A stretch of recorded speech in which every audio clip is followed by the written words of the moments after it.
You will discover things about yourself that you never even knew existed in you when you go through a process of love, pain, and suffering. And so that's something I do every day. Number one, I love it. It's my greatest obsession in life. But I do go through pain and I do go suffering every single day because it's a part of this warrior mindset. I mean, you spent time in Japan, the whole Bushido, the whole samurai spirit. Yeah.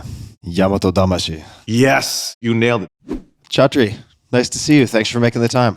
Thanks a lot, Tim. Glad to be on your show. And greetings from the other side of the planet.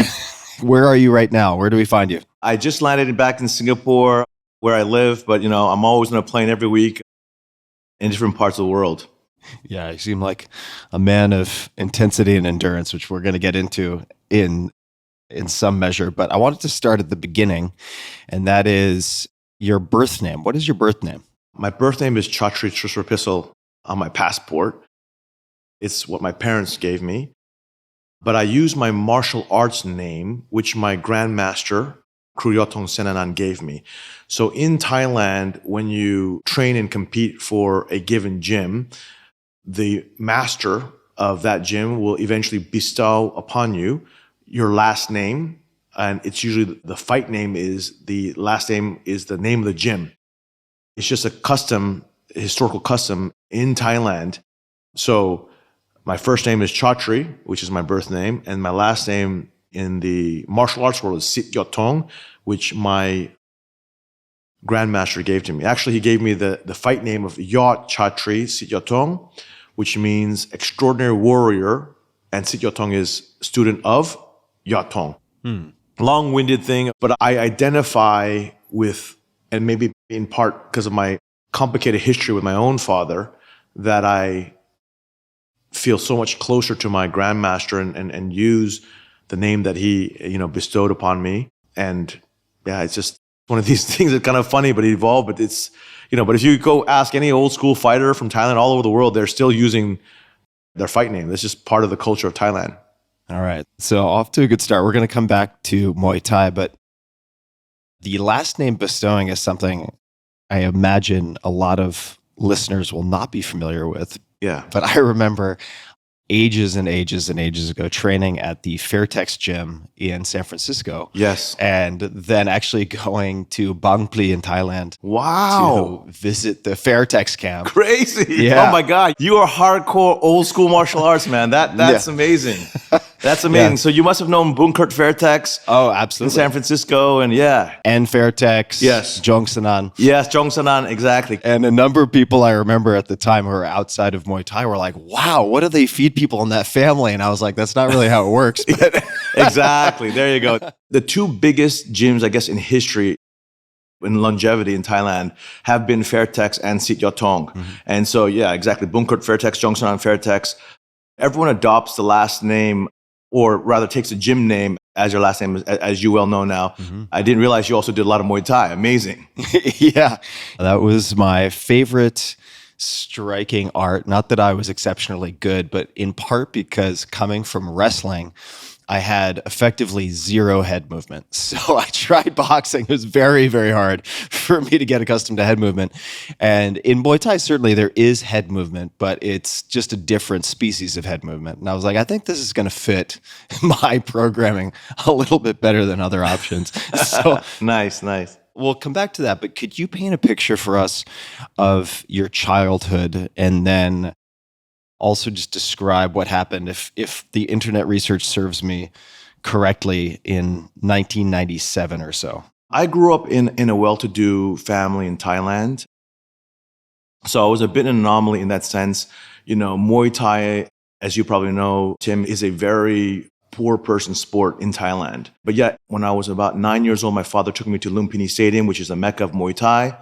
And I just got bit by the bug. And of course, Muay Thai's on TV 7 days a week in Thailand. And I got the bug early and I started training. And then one day I asked my father, can you take me to Sityodtong camp, which was the number one gym at the time in the country. And that's where I began my training under Yodchatri. And, 6-hour days. And it was incredible training. But later in life, in the early 90s, my father's business started to falter and then eventually went bankrupt and he abandoned the family. What was the business? What type of business was he involved with? He was in real estate. And what caused that collapse? I think, real estate goes through cycles, and my father was caught on the wrong end of a cycle with a lot of debt, and he just overinvested. And I never actually spoke to him about it. That's what I kind of surmised, put the pieces together to this day, because one minute my father was doing well, and the next minute the bank repossessed the car, the house, and he had literally nothing. And then when he abandoned the family, it was a really rough time, and I had a lot of anger and I didn't see my father for I don't know how many decades, but I eventually reached out to him maybe around 10 years ago. I went to go find him, and I found him in Pattaya, which is where I spent a lot of my childhood in Thailand. And, he was dirt poor. And of course, how you remember your father when you're younger versus, he was frail and old and wasn't what I had imagined my reunion to be. And I reached out to him because, I carried so much anger with me for so long. And I really wanted to know why, after my father went bankrupt, why would he just throw his family away and just abandon, basically disappear? And I remember, I don't know if I've ever said this story before, but I remember that night when I saw him and we went to go out eat dinner. And it was weird because he's so old and so frail. And I asked Dad, this is the first time I really asked him, why would you just disappear? And he was a man of very few words. And in his own way explained that as a Thai man growing up, he felt so ashamed of himself that he could no longer provide food for his family. And it's just the way society works. Maybe it's Asian society, maybe it's Thai society, but in many ways it was just easier for him to just, I guess, disappear rather than face every day looking at his kids and his wife. I try to be empathetic about it, and I thought we had time to rekindle the relationship. But unfortunately, shortly after, a couple of years later, he ended up, crazy story, he ended up getting a stroke about a year after that. And it's the worst kind of thing. I didn't even know this kind of thing existed, but he became completely paralyzed, except his brain was 100% working and his eyes were working. So he could hear you, he could see you, but it's like, I guess you're locked in your body. And that was very rough for me to see. And about a year and a half after that, he passed away.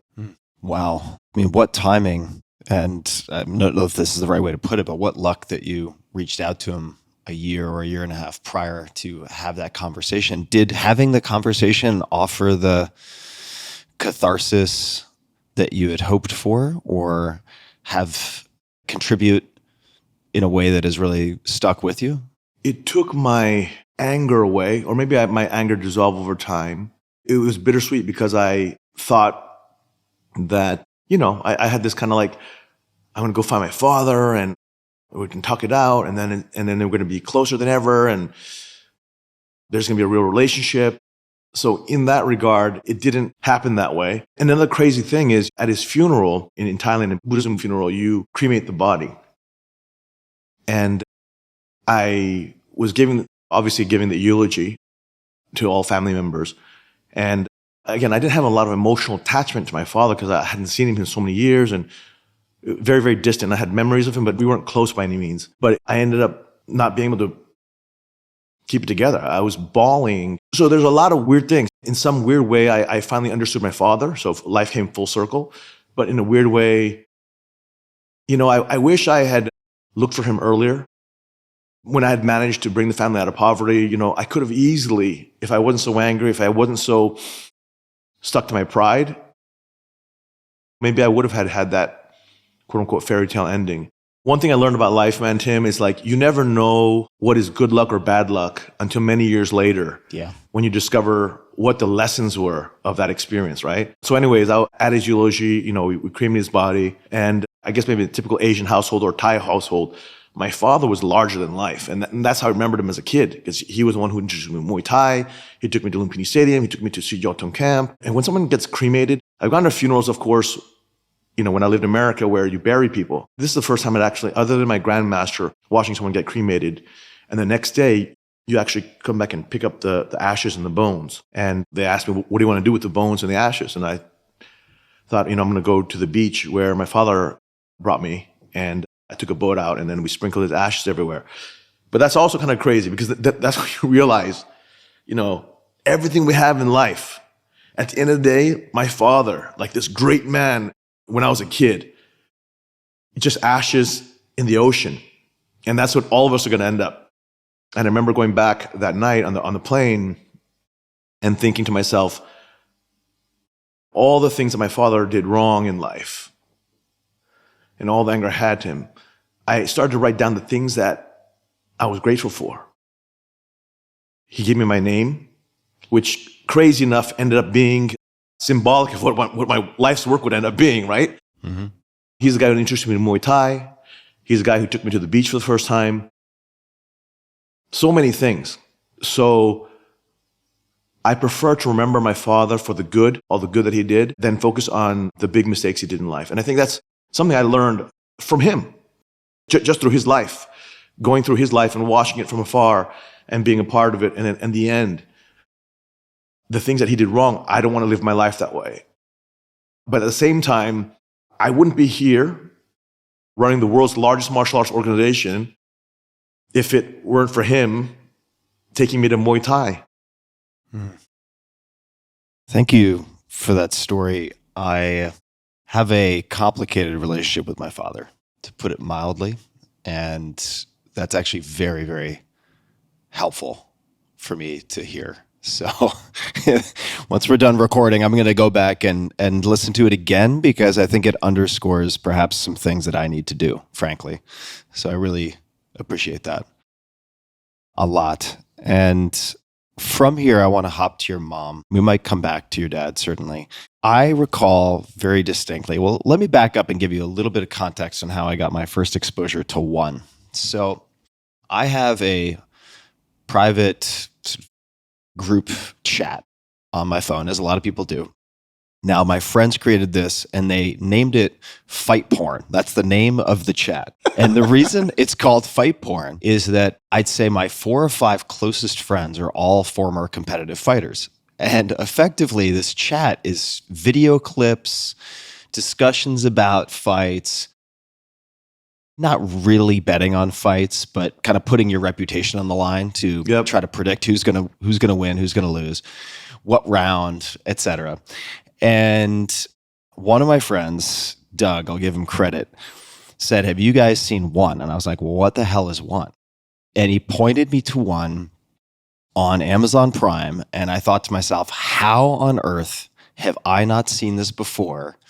And I have to say, it brought back so many memories of prime time, and hopefully you take this as a compliment. Pride, K1, all of these incredibly powerful memories, these nostalgic experiences that I had, and blew my mind, completely blew my mind. So I'm flashing forward a little bit, but that's a way of setting the table for a video that I watched because I was tracking Takeru, I'm going to say it with the kind of American pronunciation, Segawa. Yep. And at one point I saw a video of you giving him a pep talk. It wasn't really a pep talk. It was more like a rallying support, not really a lecture, but like a pat on the back, a smack in the ass. And it wasn't in English. What language was that you were speaking? So I was speaking Japanese. My mother's Japanese, my father's Thai. And that was after he had gotten knocked out by Rotang. Mm-hmm. So that was the biggest fight of his career. That was March of this year in Tokyo. Mm-hmm. Saitama Super Arena. It was literally where Pride and K1, Saitama Super Arena, the legendary stadium in Tokyo. And Takeru versus Rotang, arguably the 2 greatest pound-for-pound strikers on the planet. And Takeru got knocked out in the first round, I think in 80 seconds. And I went backstage to congratulate the winners and et cetera. And I went to go see Takeru and, he was heartbroken and crying. And I went backstage and I gave him a pep talk. I said, hey, these things happen. It doesn't take away from your legacy, your body of work. Split millisecond here, split millisecond there. And the outcome could have been very different. And I said, the only thing you can do is go back and review what you did wrong and level up. And That's one thing I think I have amongst the fight community, amongst our fighters. I have a very close bond with our fighters because, I'm a lifelong martial artist, Muay Thai all of my life, and Jiu-Jitsu black belt. So when I gave these one-on-one talks, or actually before every big event, I go backstage and have all the fighters who are going to compete that night and give an inspirational talk about what this night means and how they can carve their legacy, right? Mm-hmm. And unleash the greatness upon the world. So I feel very deeply when I see something like that. And Yodchatri was crying. He was, man, broken. His team happened to be there filming it. It wasn't our team. They filmed and they put it out. It ended up going viral in Japan.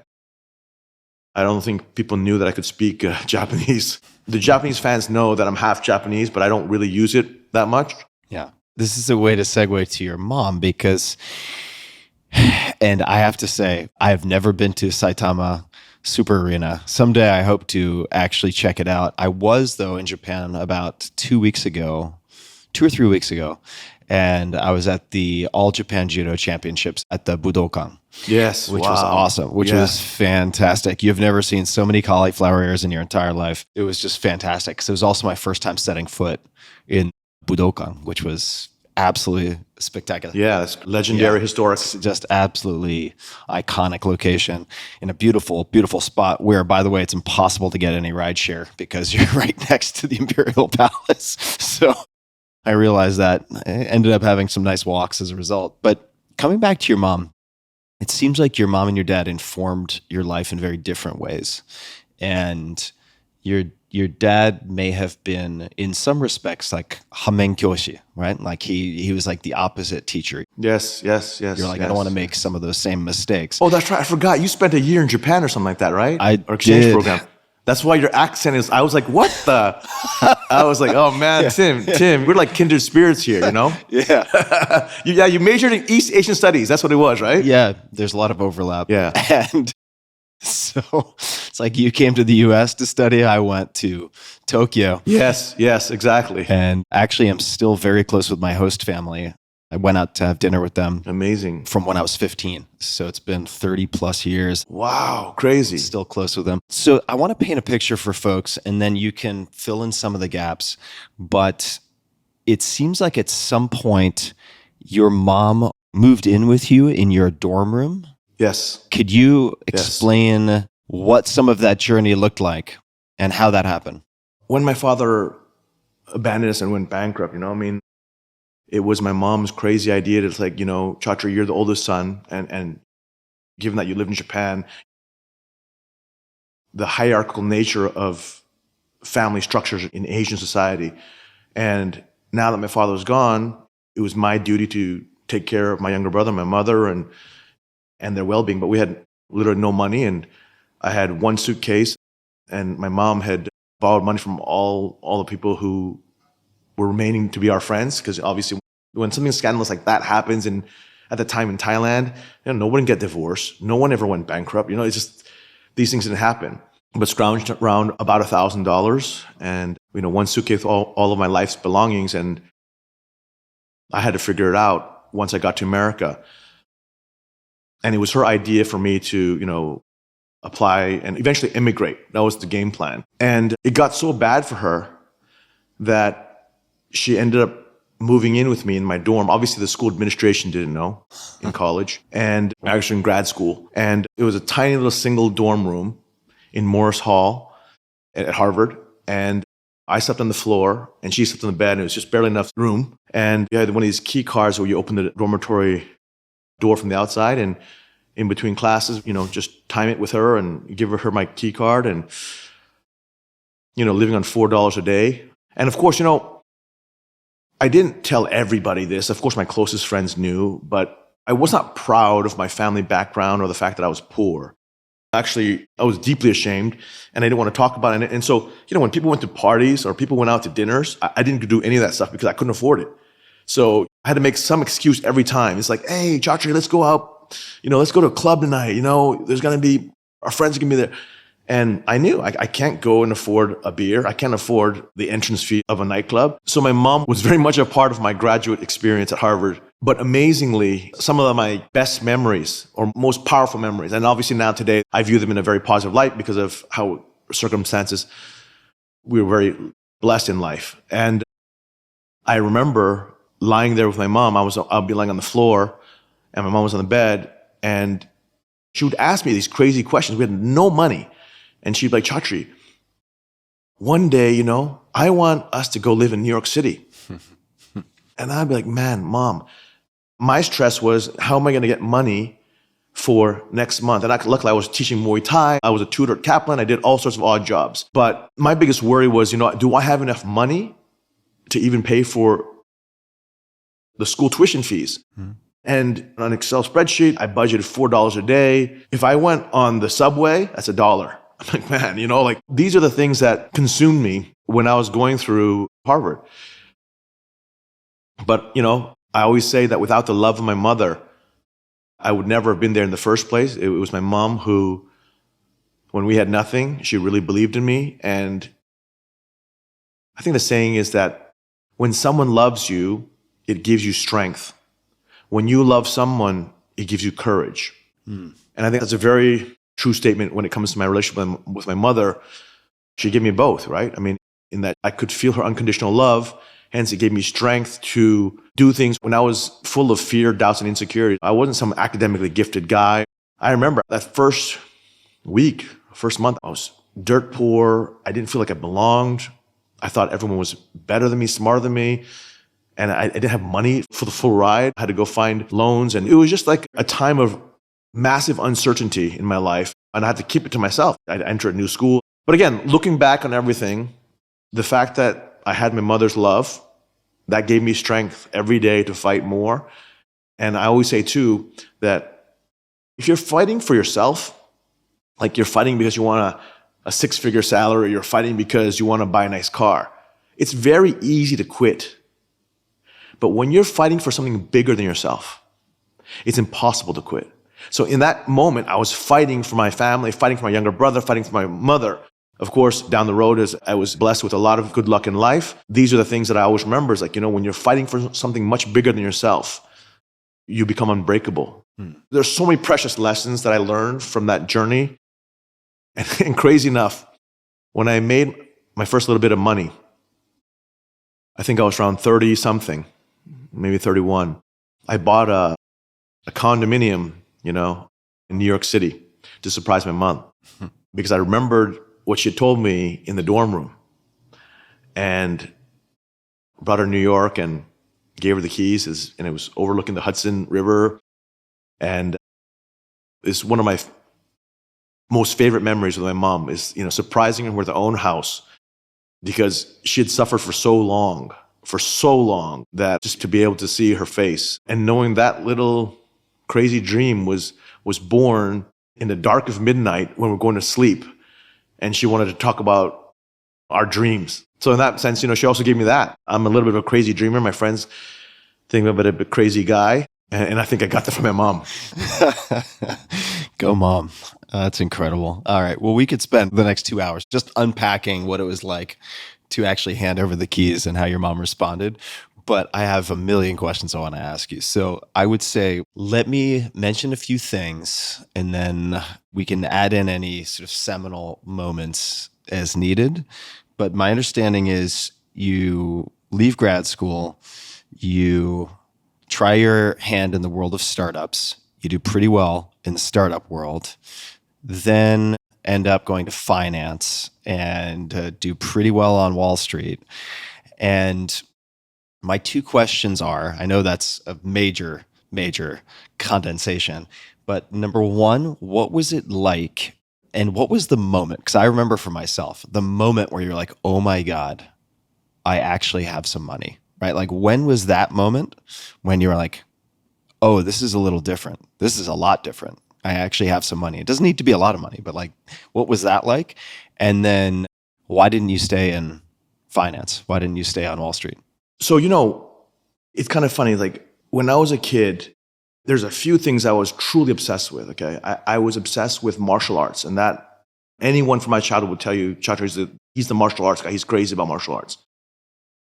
But I was also crazy about for Christmas, somebody gave me the book One Up on Wall Street by Peter Lynch. It's a great book. And I just got completely fascinated with, and I think I was like a teenager, but I was completely fascinated with, wow, people can actually make money doing that. And so I got obsessed with Warren Buffett and, Ben Graham and Intelligent Investor. And this was like when I was, again, a teenager. And I just voraciously consumed it. But I never thought I would ever do something along those lines, right? And it wasn't like I was investing or anything. It was just like a hobby, curiosity, but it was almost borderline obsession because I was reading, tons and tons of finance books and investing books just for fun. And so I always had kind of that in the back of my mind. I don't know, it's just like external kind of stuff when you're younger as a kid. Oh, it'd be so glamorous to be, a hedge fund manager on Wall Street, that kind of stuff. When I graduated from Harvard, I was dirt poor. I went to Silicon Valley and with my mom. We slept in a tiny little apartment, okay?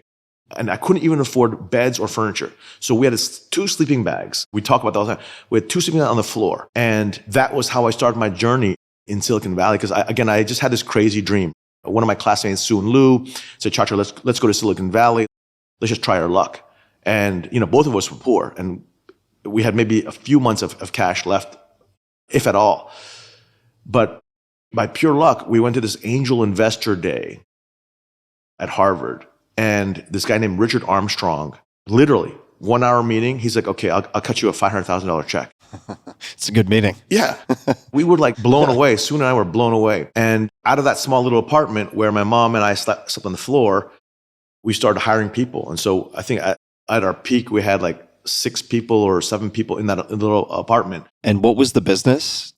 Just in brief for folks. It was a company called Nextdoor Networks. So basically, it was enterprise resource software. It started off as a marketplace, but eventually morphed to enterprise optimization. So basically, Jiffy Lube was our largest customer at the time, where you could come in with dynamic pricing and the software would, how many bays there were, how many cars were coming in, and what we see dynamic pricing today with airlines and stuff, right? Or hotels, that kind of software, but it was more enterprise. We rode the internet boom all the way up and we came partially down, and we were lucky to have sold the company. We grew from like 6, 7 people. And then within about a year, we'd raised $40 million and had, 200 people, real offices and all that stuff. And it was just a crazy ride. This was in early 2000 or around 1999, 2000 timeframe.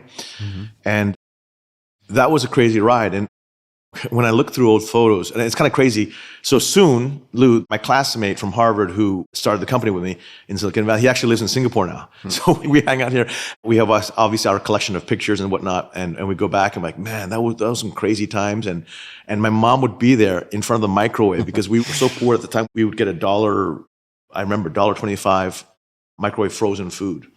And these little meals. And that would be our lunch or dinner or whatever it is. And my mom would be in front of the microwave, and we had photos of that, and we were in our little startup. And again, these crazy days. But after we sold the company, I said to myself, okay, I didn't make a ton where I could retire for life, but I had a good little bit of a nest egg. I thought deeply, what do I want to do? Am I a software entrepreneur, or what am I? I started going into this kind of deep reflection. And if I could just interrupt for a second, I'm sorry. Yeah. But just that initial nest egg, whether it was from savings, from salary, or the eventual exit. Yeah. Like, was there a moment, and if not, that's totally fine. I'm just so curious, having been poor for so long and scrapped so hard and having to track everything in an Excel spreadsheet to make sure you don't exceed your $4 daily budget, et cetera, throughout school.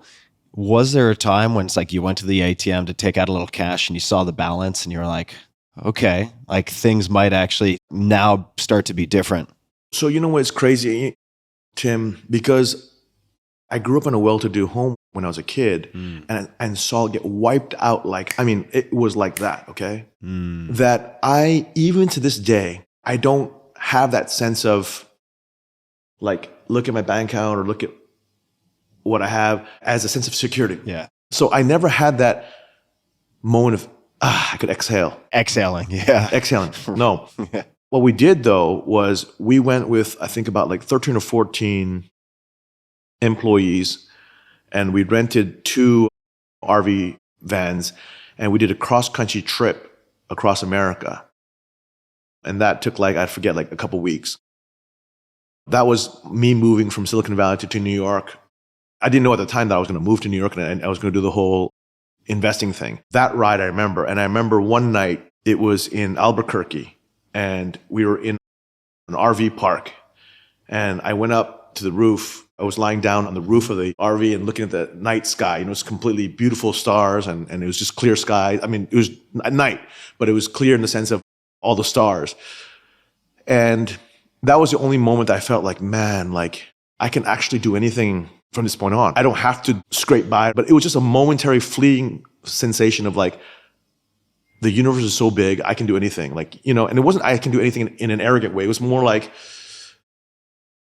whatever happened in the past with my family and my father, I didn't have to be burdened by it or trapped by it. So it was a feeling of not exhale, but a feeling of almost like my past, I'm not going to be shackled by my past. Mm-hmm. But it's weird, Tim, even to this day, I don't have this feeling of like, I had this feeling of, man, life can throw you curveballs and all of a sudden I could be on the street. It's crazy, but I still have this fear, or not fear. I don't know what it is. Maybe what it is I never want to be so poor again. Because what really broke me, and this one I remember very poignantly, I'd never seen my mother cry up until my father abandoned us. And it was one night, and she tried to be this really strong, brave woman, and I saw her cry, and that broke my heart in a million pieces. And then one other time I saw was in my dorm room, at Harvard, and that was my fuel. I said to myself, I never want to see my mother cry ever again. I'm going to work my ass off. I'm going to be rich. I'm going to do things for, And so I naively thought, genuinely, that when I was poor, that, man, if I just make a crap load of money, all my problems will be gone because I will be able to provide for my mother. She'll have no more worries and this, that, the other. I didn't fully understand the meaning of life. I kind of like accepted society as you make a lot of money and that's just, you buy things. It wasn't later in life until I was like, maybe my mid-30s, when I had my hedge fund, we had a record year. I made a lot of money. And of course, you're very happy because you made a lot of money. But then I went down to the sushi restaurant down in the office building. And I sat at the sushi bar for lunch. And I remember, I was by myself. And I remember all adrenaline and happy. But then over the course of that lunch, I don't know what happened. I just started thinking about, is this what life is about? Okay, so I'm going to go now and buy more material things. I'm going to go buy a house, another house, or whatever. It just hit me hard. I'm like, man, what's going to happen with my life is I'm going to keep just living this thing where, okay, yeah, I make a lot of money, but I had a deep sense of emptiness. And yeah, my mom was taken care of. I was happy, of course, all that stuff. But it was almost just like, oh my gosh. And I remember a cold sweat thinking, I'm going to roll forward another 50 years or whatever to the end of my life. And shit, all I have done really is buy and sell companies and short companies. And my clients were all either multi-billion-dollar institutions or multi-billion-dollar families.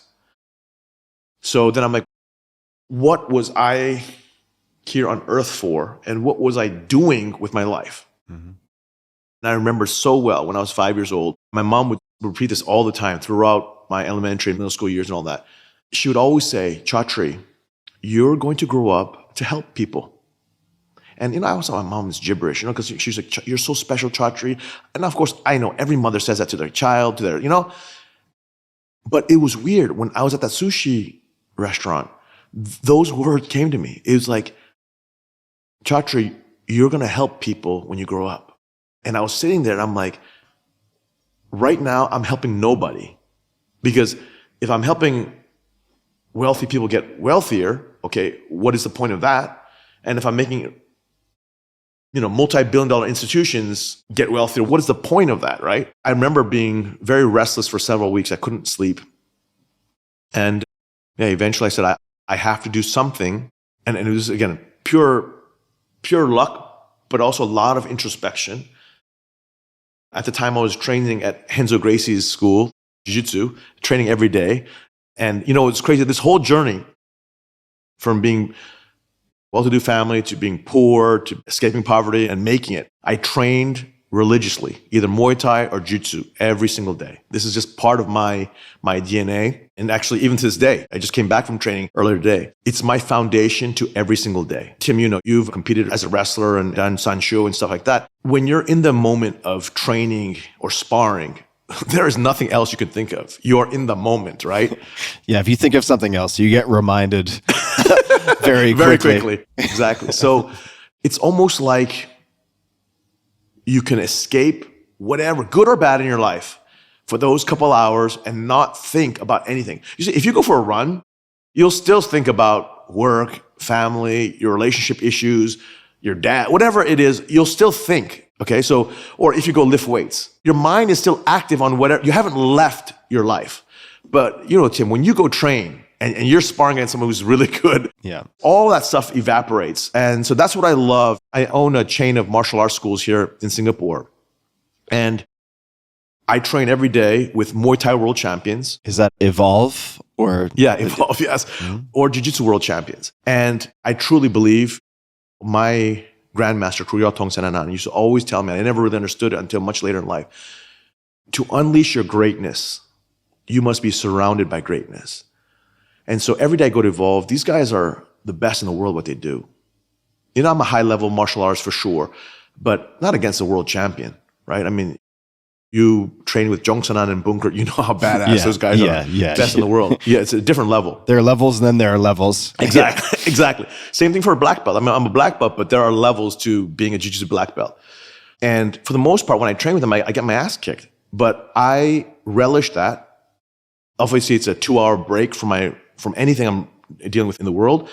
But I love it because it's a daily and constant reminder of how I should live my life. You see, if I have an ego, I'm the owner. I walk in and this guy beats the crap out of me. In another world, if I didn't have martial arts my whole life, I'd be like, blah, blah, blah, I'm the boss. But what I actually tell to my training partners, bro, whatever it is, don't go easy. If you can't submit me, you suck. You better submit me or you better hurt me. If we're sparring, you better get the best of me because, you're a world champion. Don't hold back because that's not what I want. I want you to help me improve. And so you have to, let your ego completely disappear. In society, I'm a CEO, but when I'm in training, I'm a nobody. Yeah. And these guys beat on me, but it levels me up. And it's a daily reminder for me that I'm here to learn, grow, and evolve and be the very best martial artist I can be. And the only way to do it is by surrounding yourself with greatness, because diamonds are created under heat and pressure. And that's how I think all of us, how we all can unleash our greatness in life is, it's kind of sad, but it's through love, pain, and suffering. That combination can work magic in terms of unleashing human potential. And you will discover things about yourself that you never even knew existed in you when you go through a process of love, pain, and suffering.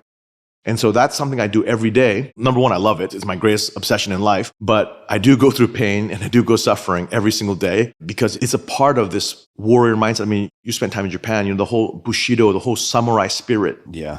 Yamato-damashii. Yes, you nailed it. What Tim is talking about, guys, is this Japanese warrior spirit that every Japanese person has in their heart that makes Japan, actually that's why it's the birthplace of mixed martial arts. It's the birthplace of kickboxing, obviously the birthplace of karate and aikido and judo and kendo. It's a magical country, and I'm not saying that because I'm half Japanese, but the more I understand about Japan, the more I truly appreciate the culture. And so one of that is this sense of unbreakable warrior spirit. Like, Japanese fighters are some of the toughest, and I don't mean technically, I'm talking about you cannot break a high-level Japanese fighter. You just, and if you went to the Budokan watching the judo championships, these guys, they don't break. Yeah, they'll go until they can't go. Yeah. I still remember to this day a fight way back in the day. I was in Japan for this way back, which was Pancrase. So Pancrase had just launched. Yes. And it was a fight between Boss Rutan and Funaki. Wow. And Funaki got beaten into, he looked like a tomato that had been kicked around a room by 12 kids for an hour. I mean, he was so destroyed and he just kept getting up. And I mean, there's a point where I remember Boss was just like, what is this? What are we doing here? Yeah, exactly. And to this day, from 15, I remember watching that and thinking, good Lord, this is just a different species of experience. And just to come back to the mixed martial arts in Japan for a second. So when I was there, the way I initially got exposed to all this was through Shuto. Yes. Sayama Satoru, first generation Tiger Mask. Yes. Yeah. Unbelievable. He was at the event in March in Saitama. Oh, really? He was my That guest. guy. He was my personal guest.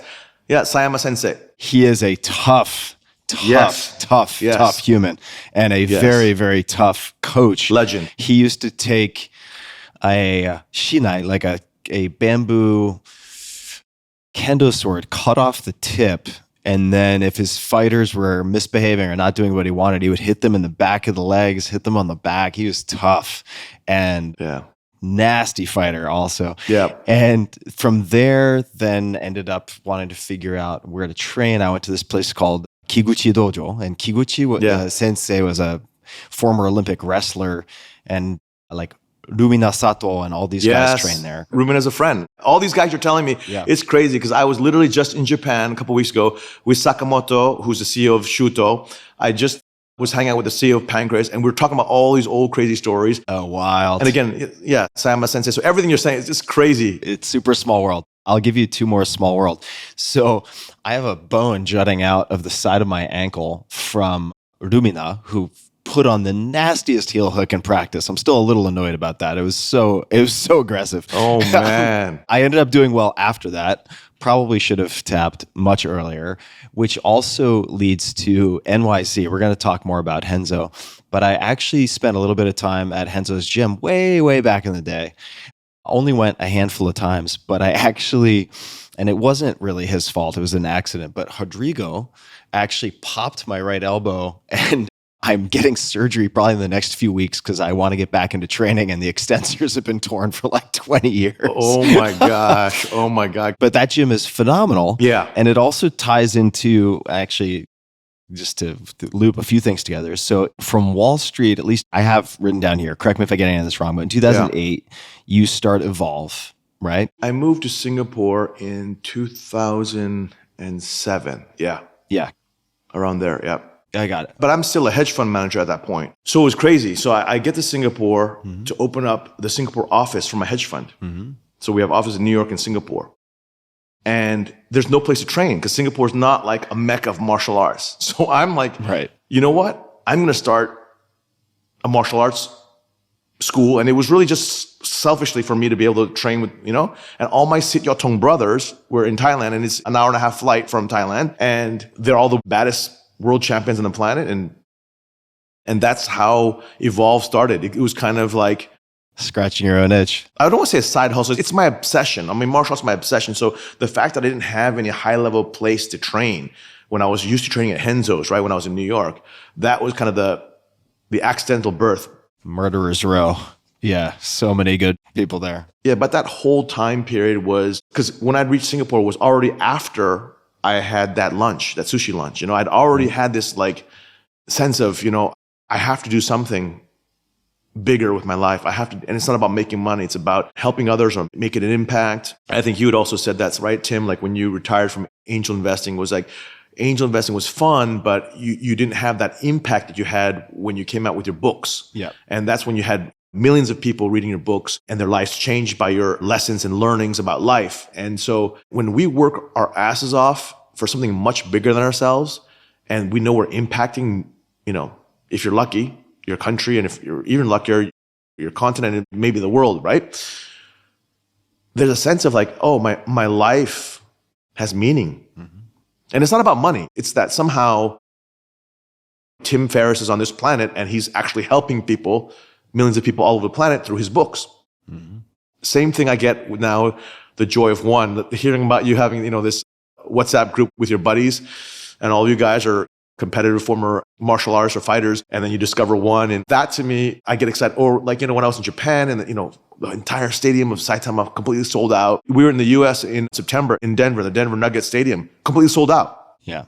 And I was sitting there in Denver and I was just like, this is the Denver Nuggets. This is the NBA World Champion Stadium. And it's completely sold out.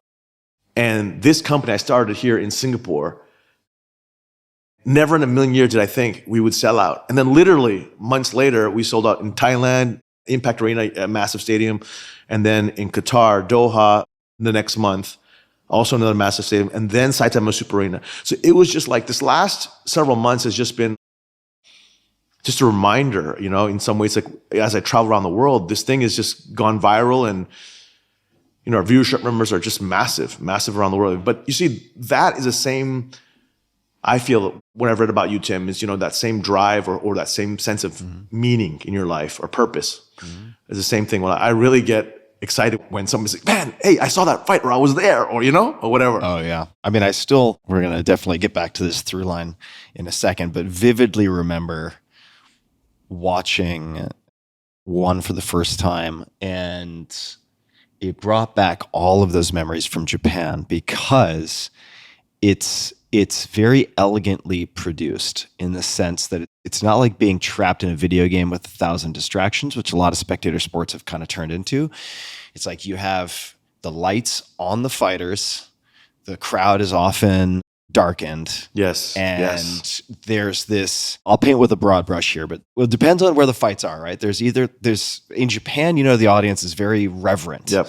And it's very quiet. Yes. There might still be like a fight, like something like that. Yeah. And they'll clap for certain things and shout for sure. But otherwise, it's quiet. It's very different from the US. Yeah. So I've been to Lumpini before and I've been to Rajadamnern before. Yeah. And that's like, it's like, yes, high energy. Crazy energy. With the music and the betting and the hey, with the every low kick or whatever is coming out.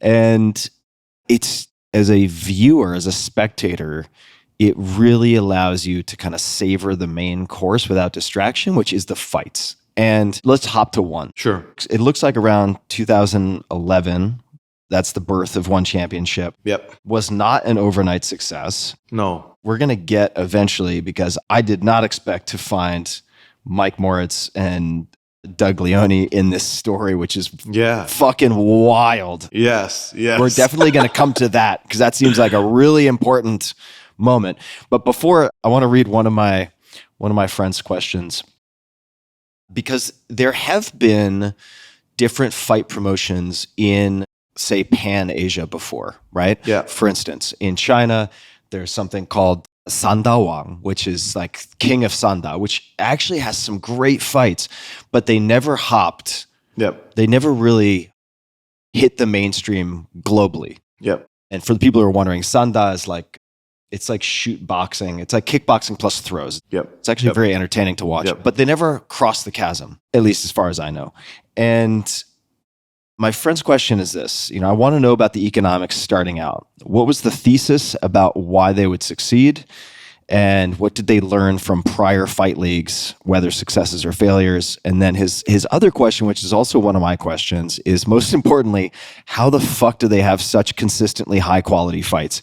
Because I don't know what savant quant you have in the basement who's moneyballed the matchups, but like, I'm accustomed to watching fight cards where it's like, yeah, okay, great. Like 2 out of the 6 fights are good.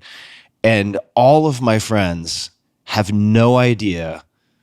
We've watched a lot of fights in every possible discipline. How you guys consistently have such absurdly good fights. But just starting out, I also want to know, like, what were the kind of original theses and what did you learn from prior fight leagues as well? It's been over 13 years, and to be sitting where I'm sitting is honestly less than 1% of 1%. Yeah. Okay, odds.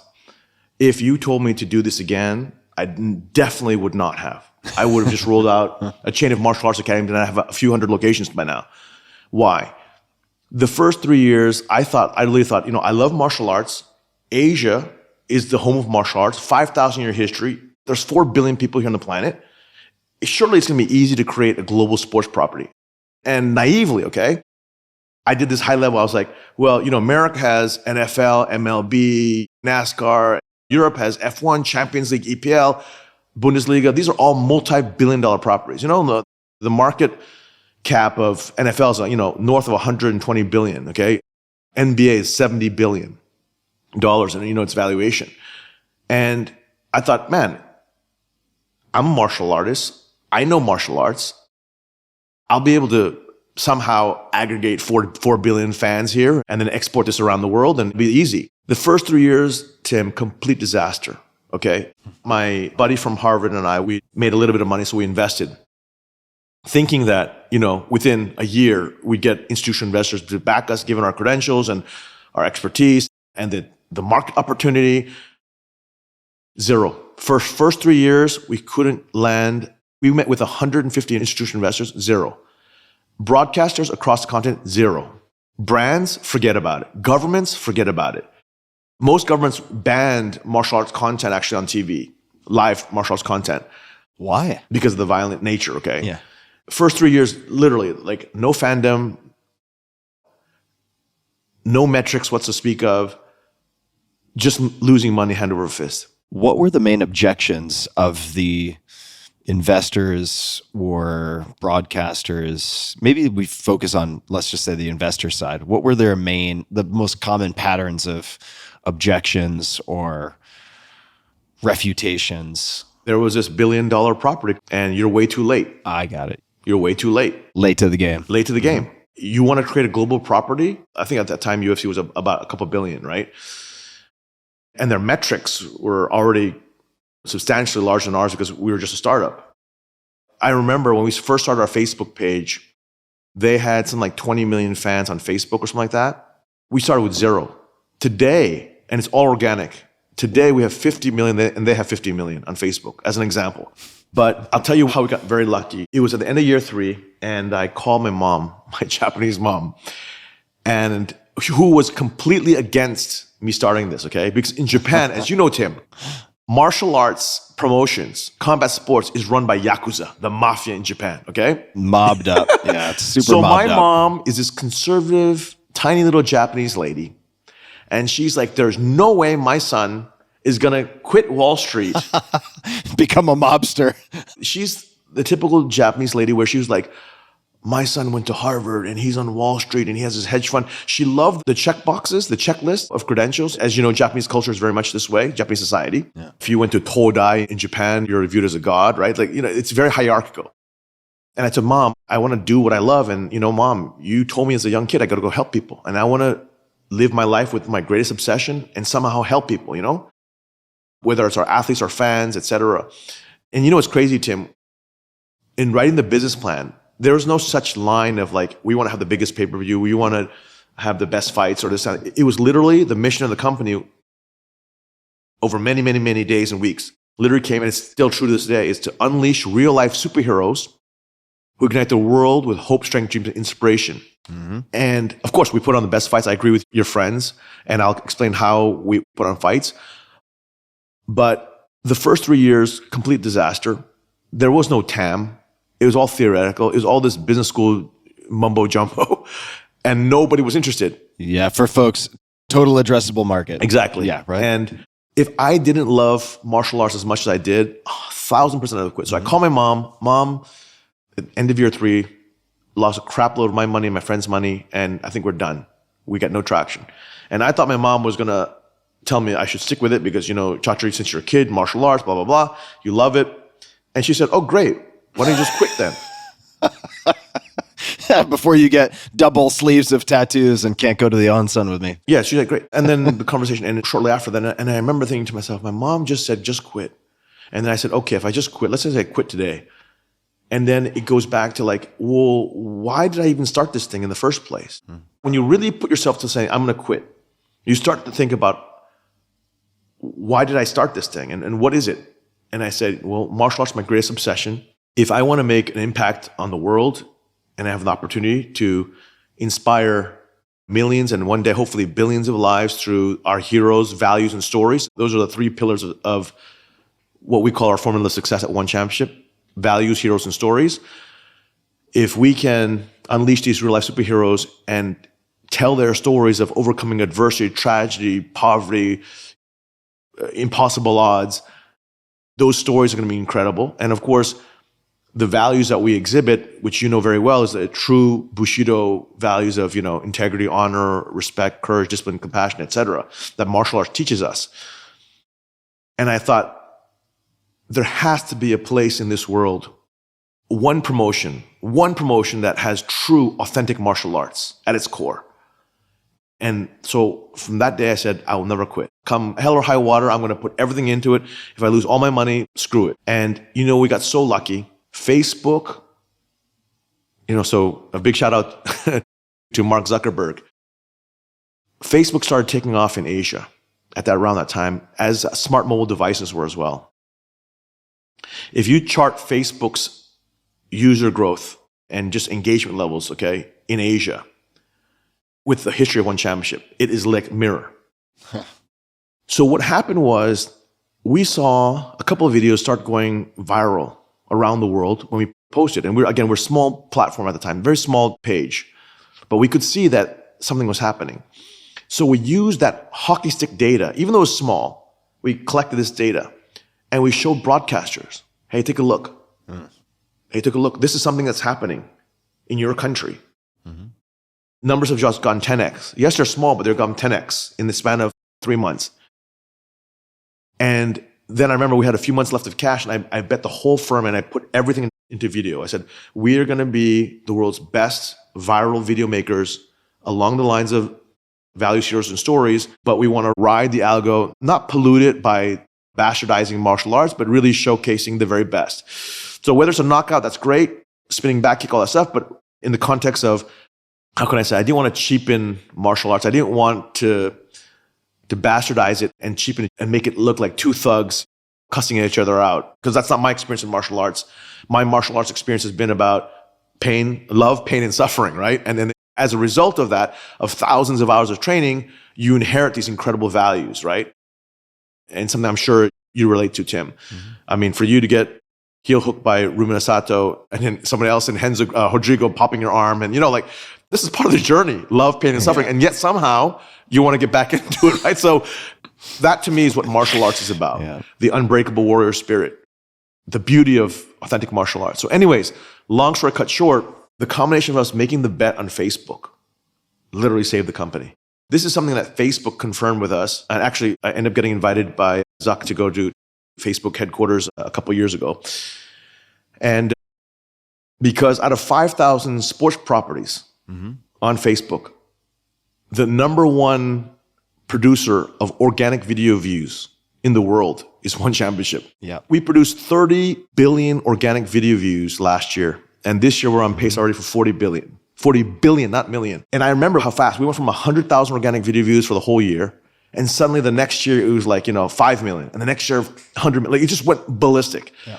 And without that, I don't think we've been able to convince broadcasters, investors, and brands, and sponsors, and athletes. And now, as you know, Tim, as a business expert, once you've built a platform business, every global sports property is a platform business where there are multiple stakeholders who derive economic benefit or social benefit or some level of benefit from the platform, and hence the platform becomes quote unquote monopolistic, right? NBA, there's no way you can break NBA. There's no way you can break NFL. It's truly a platform business. And so we have achieved that status.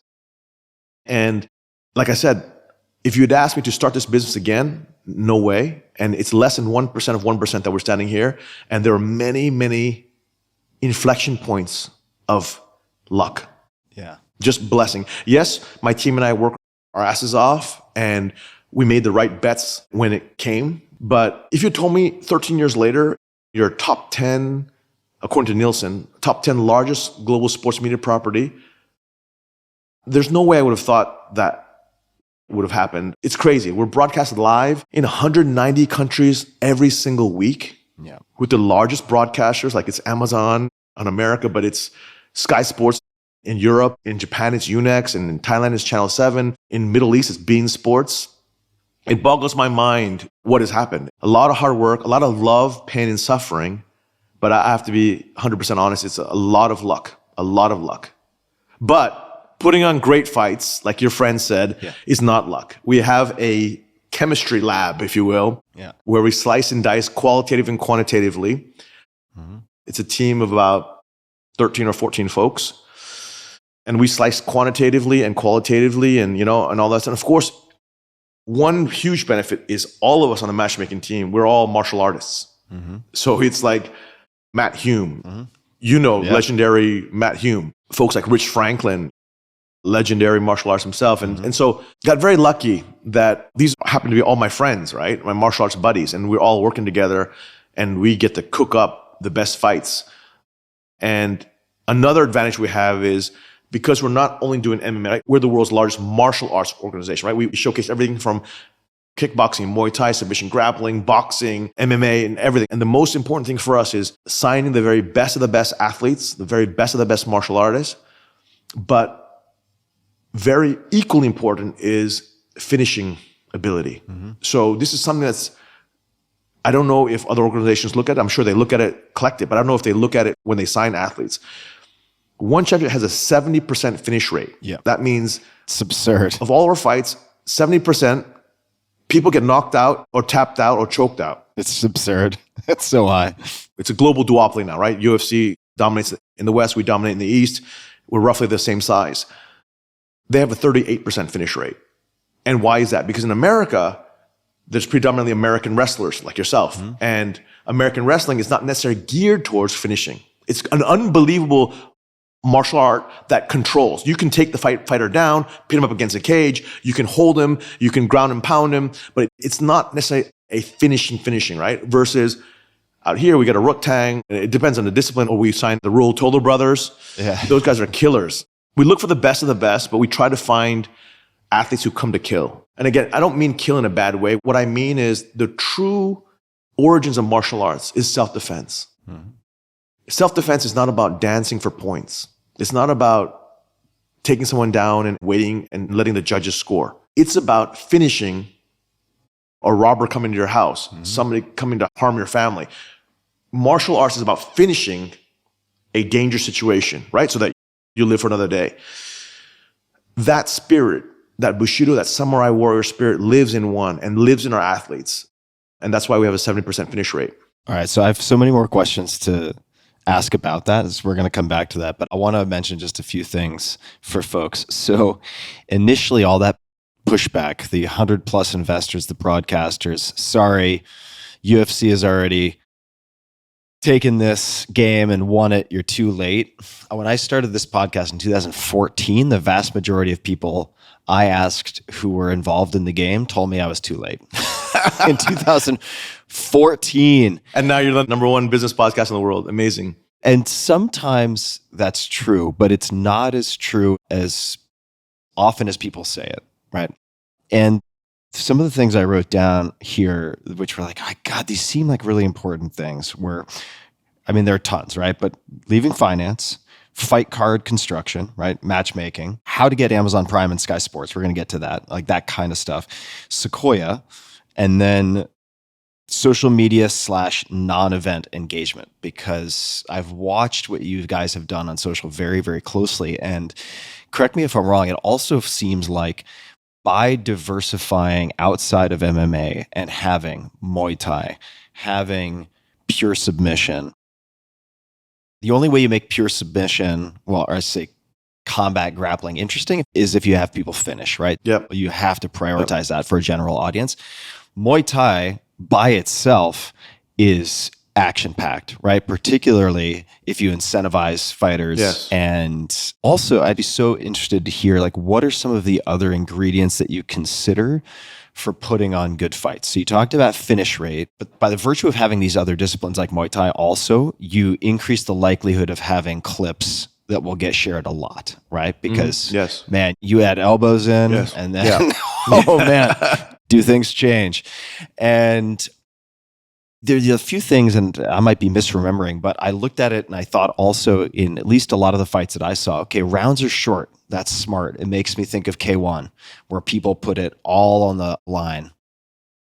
and they weren't trying to conserve energy for round 10, right? Yep. Or something like that.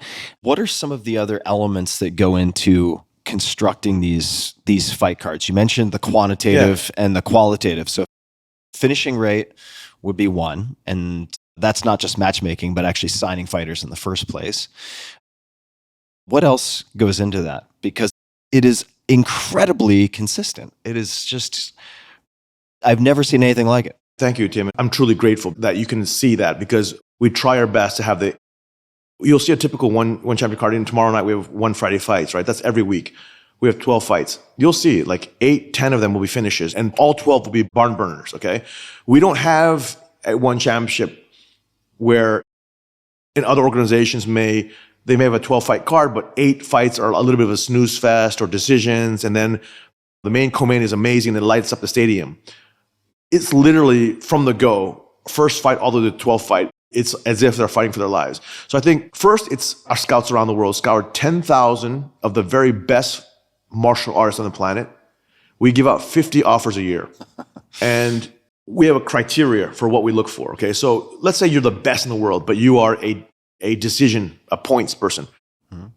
It's very unlikely you'll be signed by one. Doesn't matter if you're like 50-0, like Floyd Mayweather, but if you're there to like play a game, score points, that's not real martial arts. And there's guys without a perfect record. As you know, some of the Thai world champions have 400 professional fights and they have lost 100 times. That's real fighting. If you have fought 400 times and your record is 300 wins and 100 losses, that is an average world championship record in Thailand, okay, as an example of an elite fighter.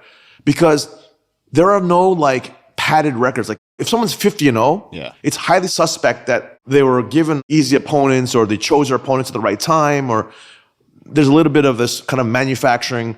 And you see that a lot actually in the West. Okay, in the West, there's a lot of 20-0, 15-0, 30-0, like whether it's in different combat sports. It seems like the West really puts a priority on that. But the problem with that is the longer you go with an O, the more defensive you become as a fighter because you're protecting that O. Yeah, totally. So when we sign athletes, we look for the best of the best in the world, doesn't matter what discipline, but we look for that killer instinct and the finishing rate. And we really spend a lot of time looking at that.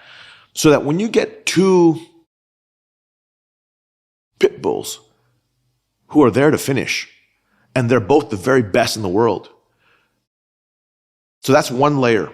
You got to get the ingredients right. But then as you said, the incentives. So we pay the highest in the world for the win purse, but also the bonuses, especially knockout, finish bonuses.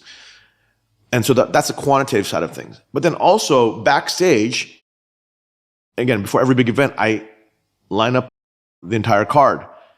And I literally give, and I think some of it's on social media already, some of my speeches, but I literally give like a 2-minute Rocky Balboa type of speech. And I don't do it for drama. I do it because I really want to inspire every single athlete to give their very, very best performance. And so I talk about, or I ask them about, why are they here? They've spent typically 10, 15 years training 6 hours a day, 6 days a week to reach the pinnacle of martial arts, the highest level in the world in one championship. And I asked them to think about all the sacrifices, all the heartbreaks they suffered through, the injuries they've gone through, how many birthdays did they miss, how many friends' parties, how many cousins or nephews or nieces' birthdays did they miss, how many times did they have to sacrifice to get to this point. And then I asked them, is this your greatest love? Is this what you are put on the planet for? And I make them really go deep. And if you are able to tap into a person's why, the deepest why, and you're able to then also tap into everything they had to suffer. And I tell them tonight, it's broadcast live to 190 countries around the world with the biggest broadcasters.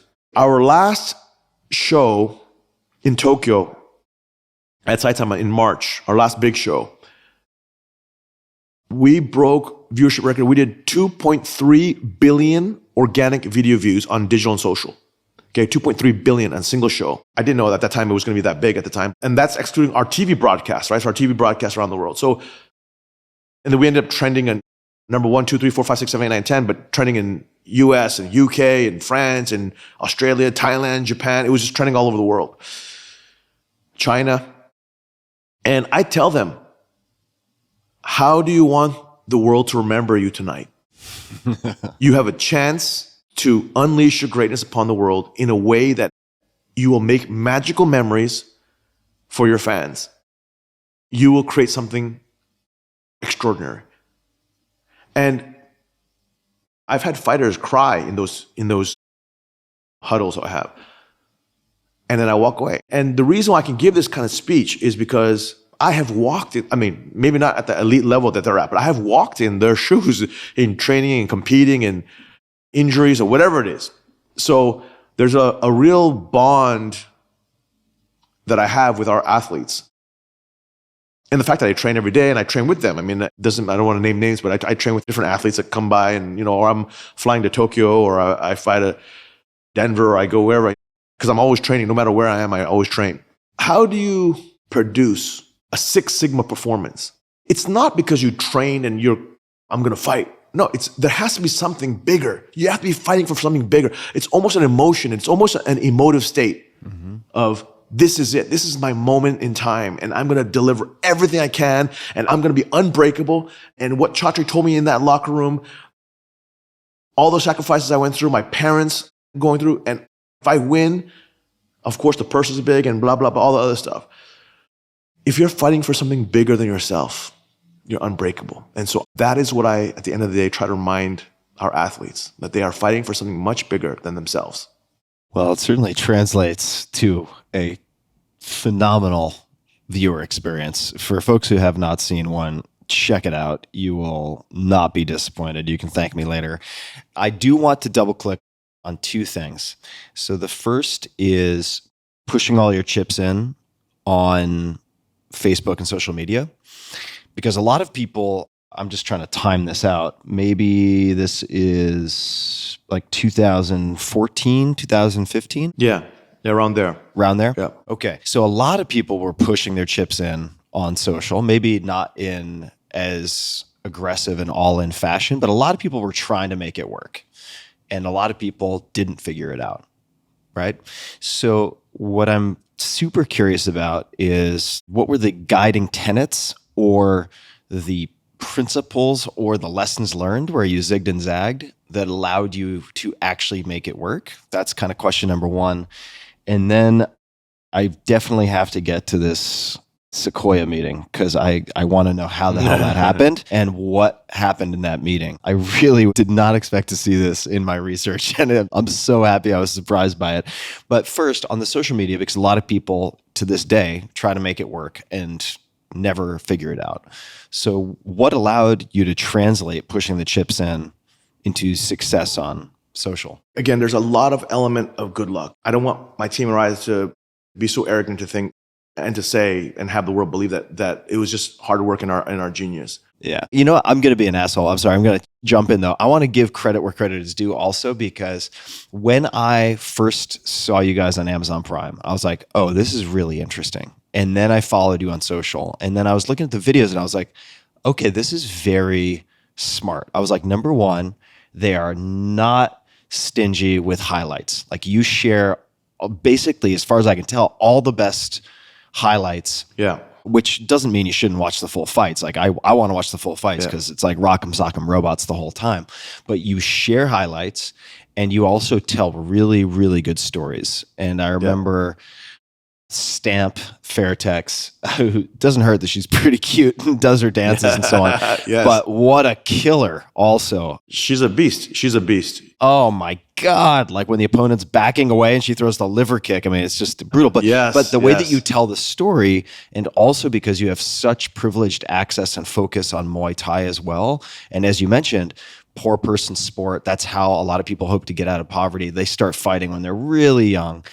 And you have this incredible human interest story, and you guys do a masterful job of combining that with spectacular fight footage. But yes, there's always some luck involved. I think you hit the nail on the head in terms of the controllable factors. So the controllable factors, obviously, you have to know what the combat sport fan wants, okay? But at the same time, if you're only appealing to the combat sports fan, it's a smaller market. But if you're able to tell a story and make it more mainstream, again, about abject poverty or tragedy or adversity or whatever it may be, that can transcend beyond combat sports fan and go viral around the world to human interest stories. So, of course, one is my team and I was literally the first social media manager, and I understood that you have to crack the algorithm. But if you just blindly follow the algorithm, you'll put out junk because you're just chasing endlessly. Yeah. You have to be very clear about who do you want to be, what are you trying to communicate, and what are you trying to do by giving this video to your fans? We always say we want to evoke emotion, strong emotion, laughter, sadness, inspiration, awe, something very like, oh my God, oh wow, something that's going to be surprise and delight you in your day. So you're going to hang out with us and watch 10 times a day whenever you go TikToks, Instagram, wherever, or Douyin, Kuaishou, Weibo in China, etc. But at the same time, you have to be true to why we started this company. You have to be true to real martial arts, finishes, real Bushido, the warrior way, not bastardizing or cheapening it into some sort of street fight thug by having your athletes create fake drama about hating each other or whatever it is. That's just not what I think will transcend and become truly mainstream. I think at the end of the day, people want to watch all over the world. The very best of the best go at it, but they want to know the stories behind why this person is what they're doing and why he or she is where they're at and what are the stakes of this fight. And of course, we have to be very sharp about every single platform has a specific algorithm that it's looking for and marry that. That's all the skill aspect of what we can control. But what I mean by luck is you look at the mobile device, okay? Millennial and Gen Zs, which make up 80% of our audience today, what do? Their first window of media consumption is their mobile device. They wake up in the morning, they look at TikTok, Instagram, Facebook, whatever it is. They look at it 10, 20 times a day. Before they go to bed, that's the last point of media consumption. What does that mean? You need to dominate the mobile device. And that was what we did in 2014. We said to ourselves, we are going to dominate the mobile device. And guess what? Why is this lucky?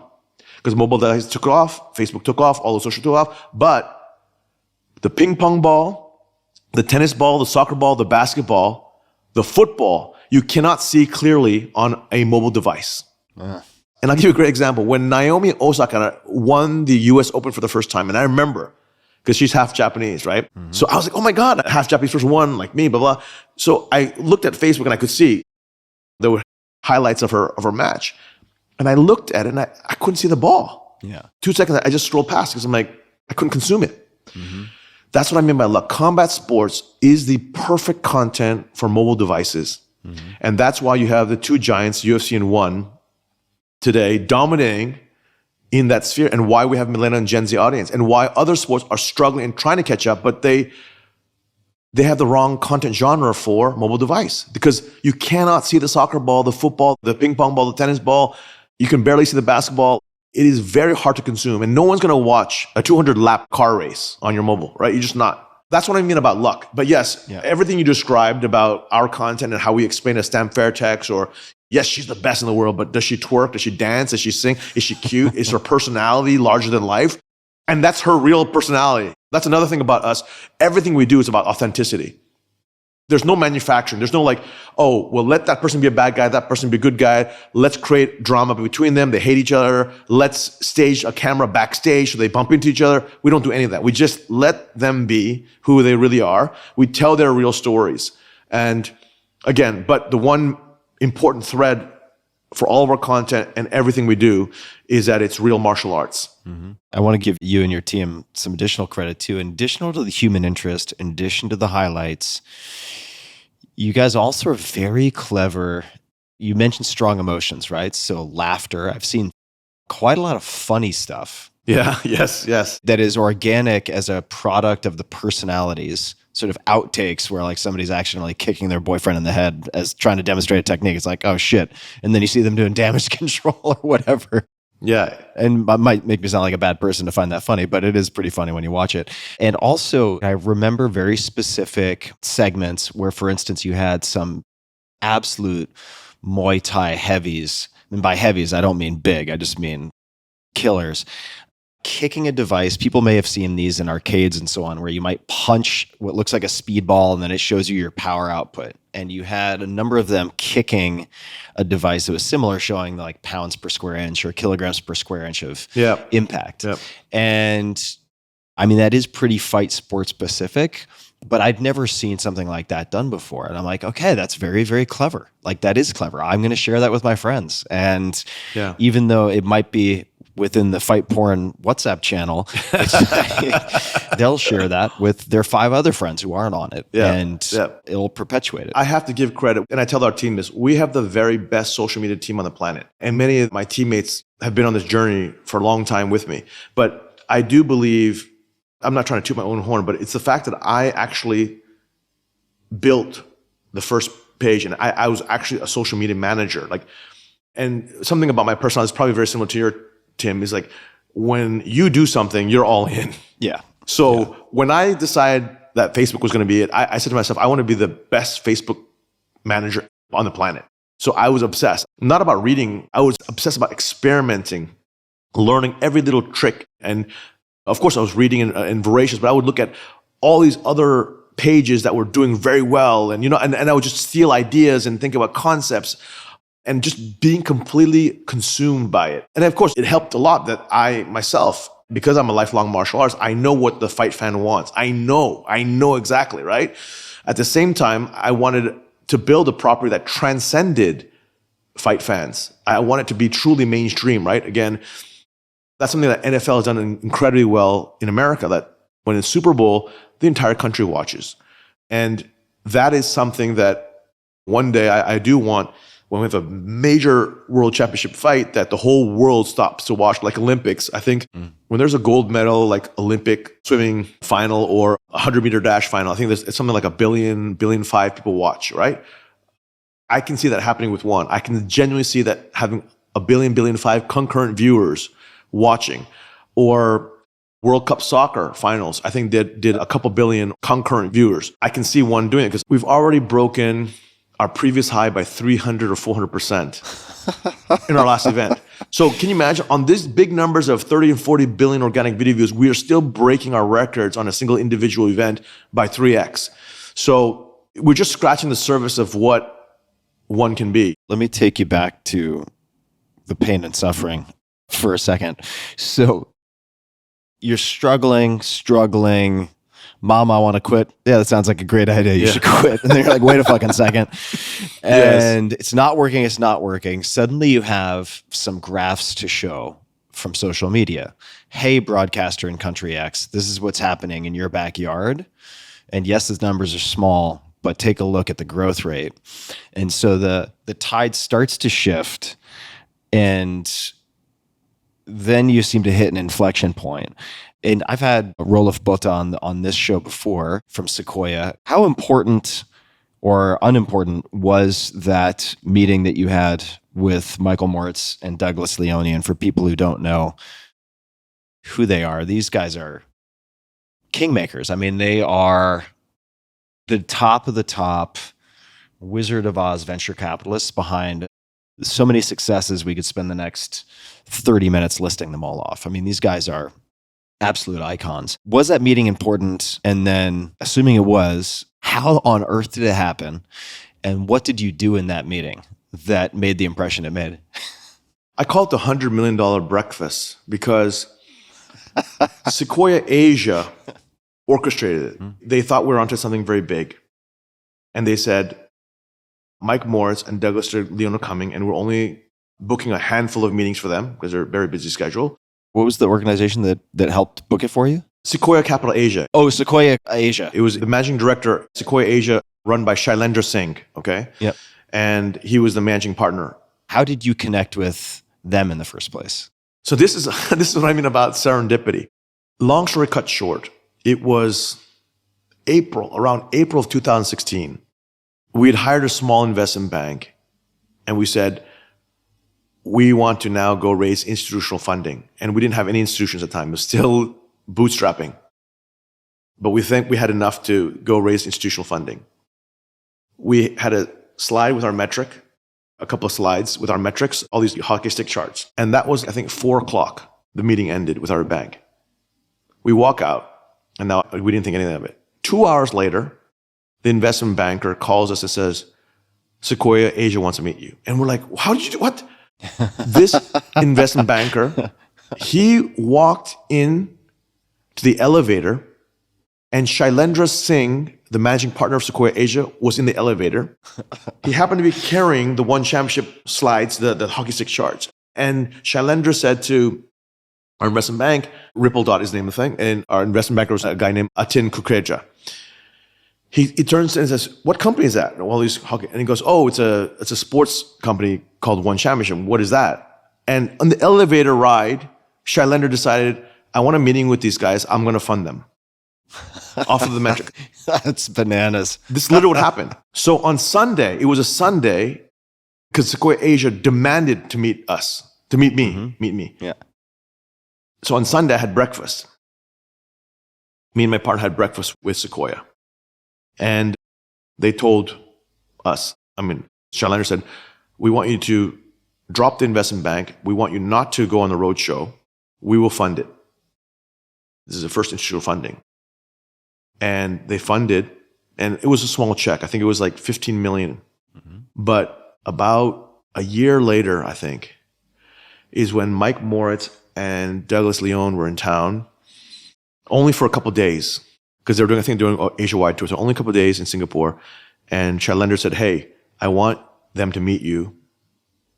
They want to meet you, whatever it is. We want to meet. Of course, I know who they are. They're legendary. As Tim said, Mike Morrison and Douglas Leone are probably the greatest investors in Silicon Valley has ever seen, amongst the greatest.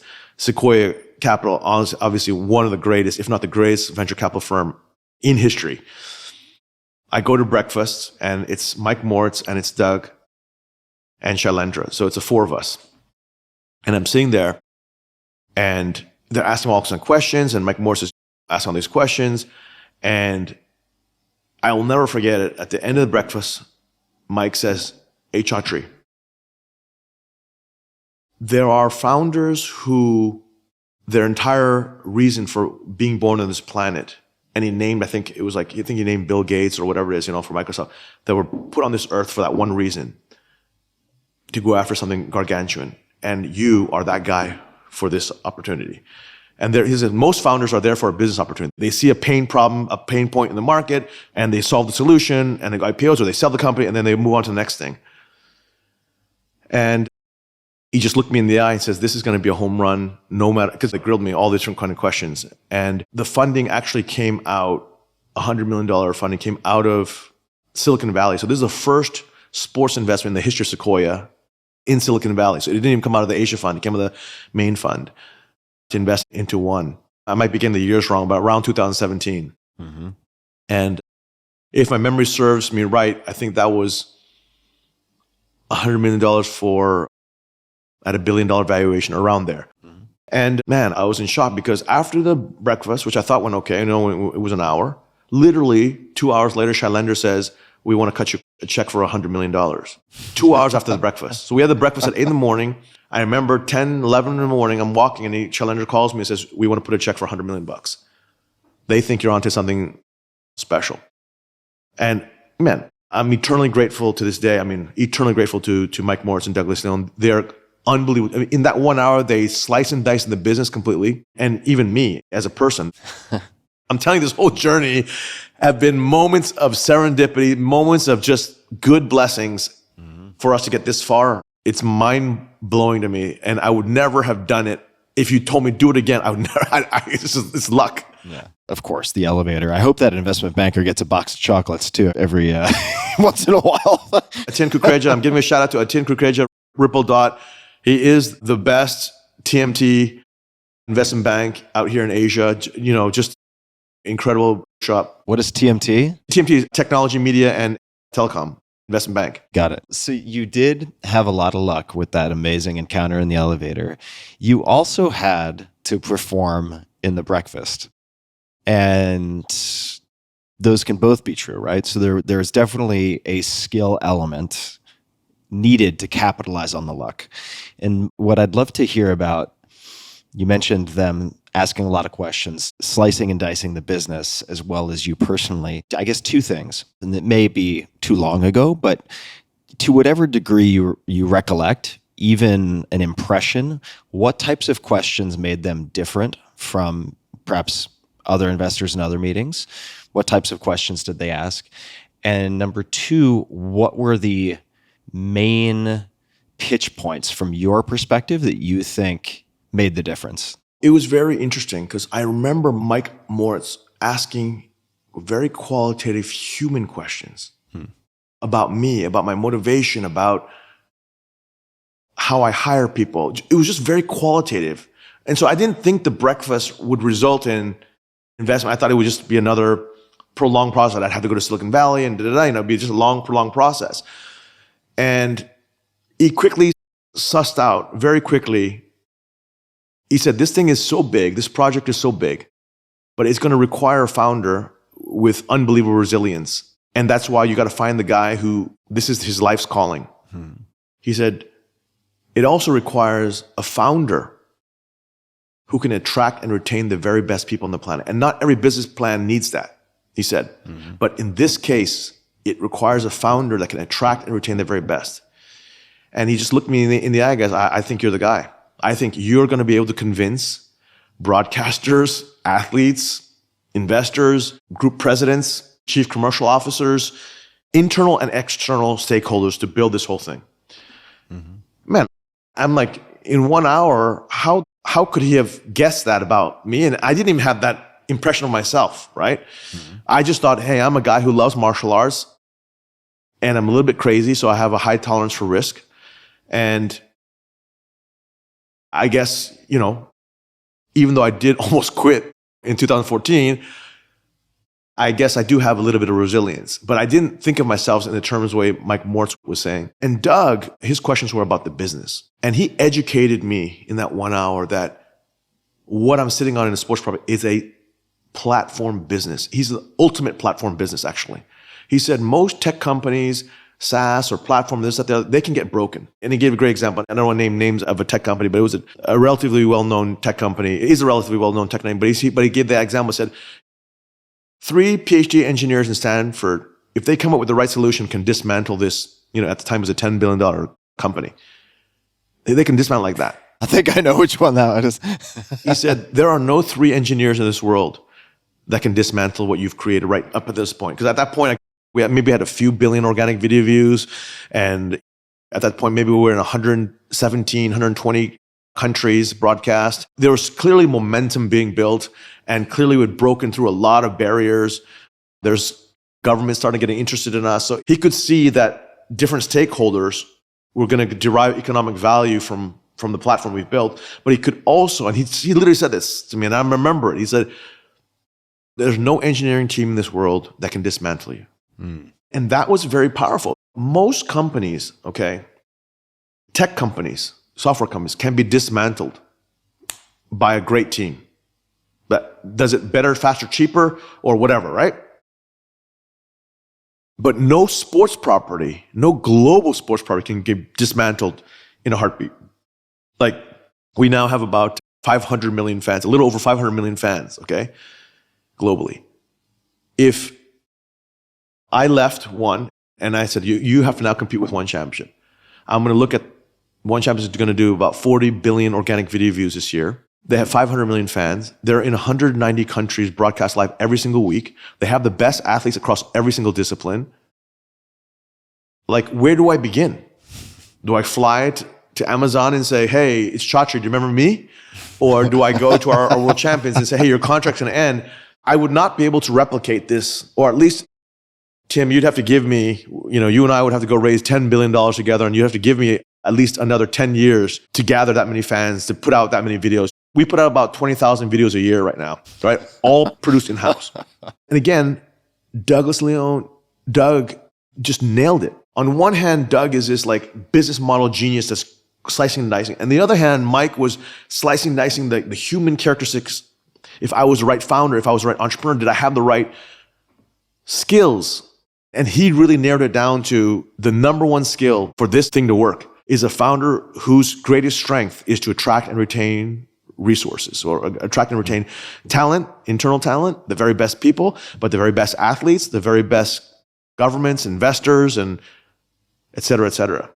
Again, I didn't think of myself in that way. It's very humbling to think of that, right? But in the end, Mike and Doug both, and I don't know how they saw it, but are dead right. If you ask me what is the necessary skill required, even to this day, it would be exactly what Mike said, and it's exactly what Doug said about the business. In 1 hour, I don't know if they prepared or planned, or I don't know, but they slice and dice, and then, and again, like 2 hours later, literally, Shailendra calls me and says, we want to cut you a check for 100 million.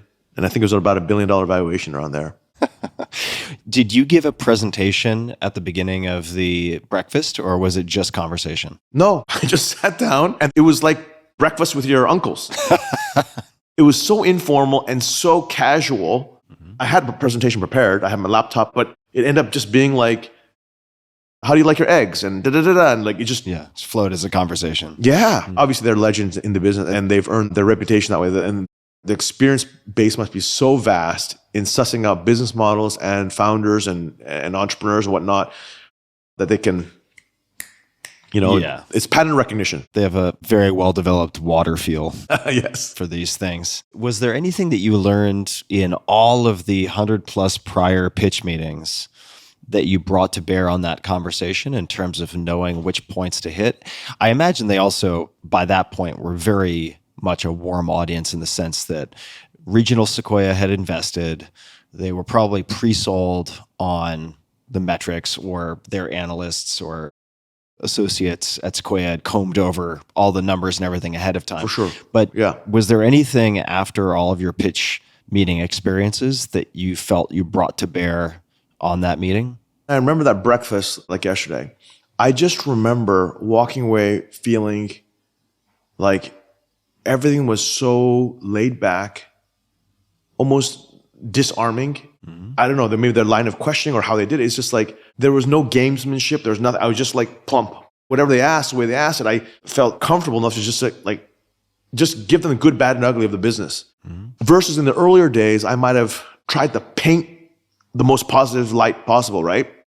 I'm sure that if it was my very, very first time meeting Sequoia and I was that way, it may not have worked, but I just went with the flow. And I remember that morning, I just went with the flow. And that's why after the breakfast, I thought, man, there's going to be a lot more meetings because there's no way there's going to invest. And actually, they didn't tell me that this meeting was one and done. I had no expectation. They just said, hey, come to breakfast. That was literally it.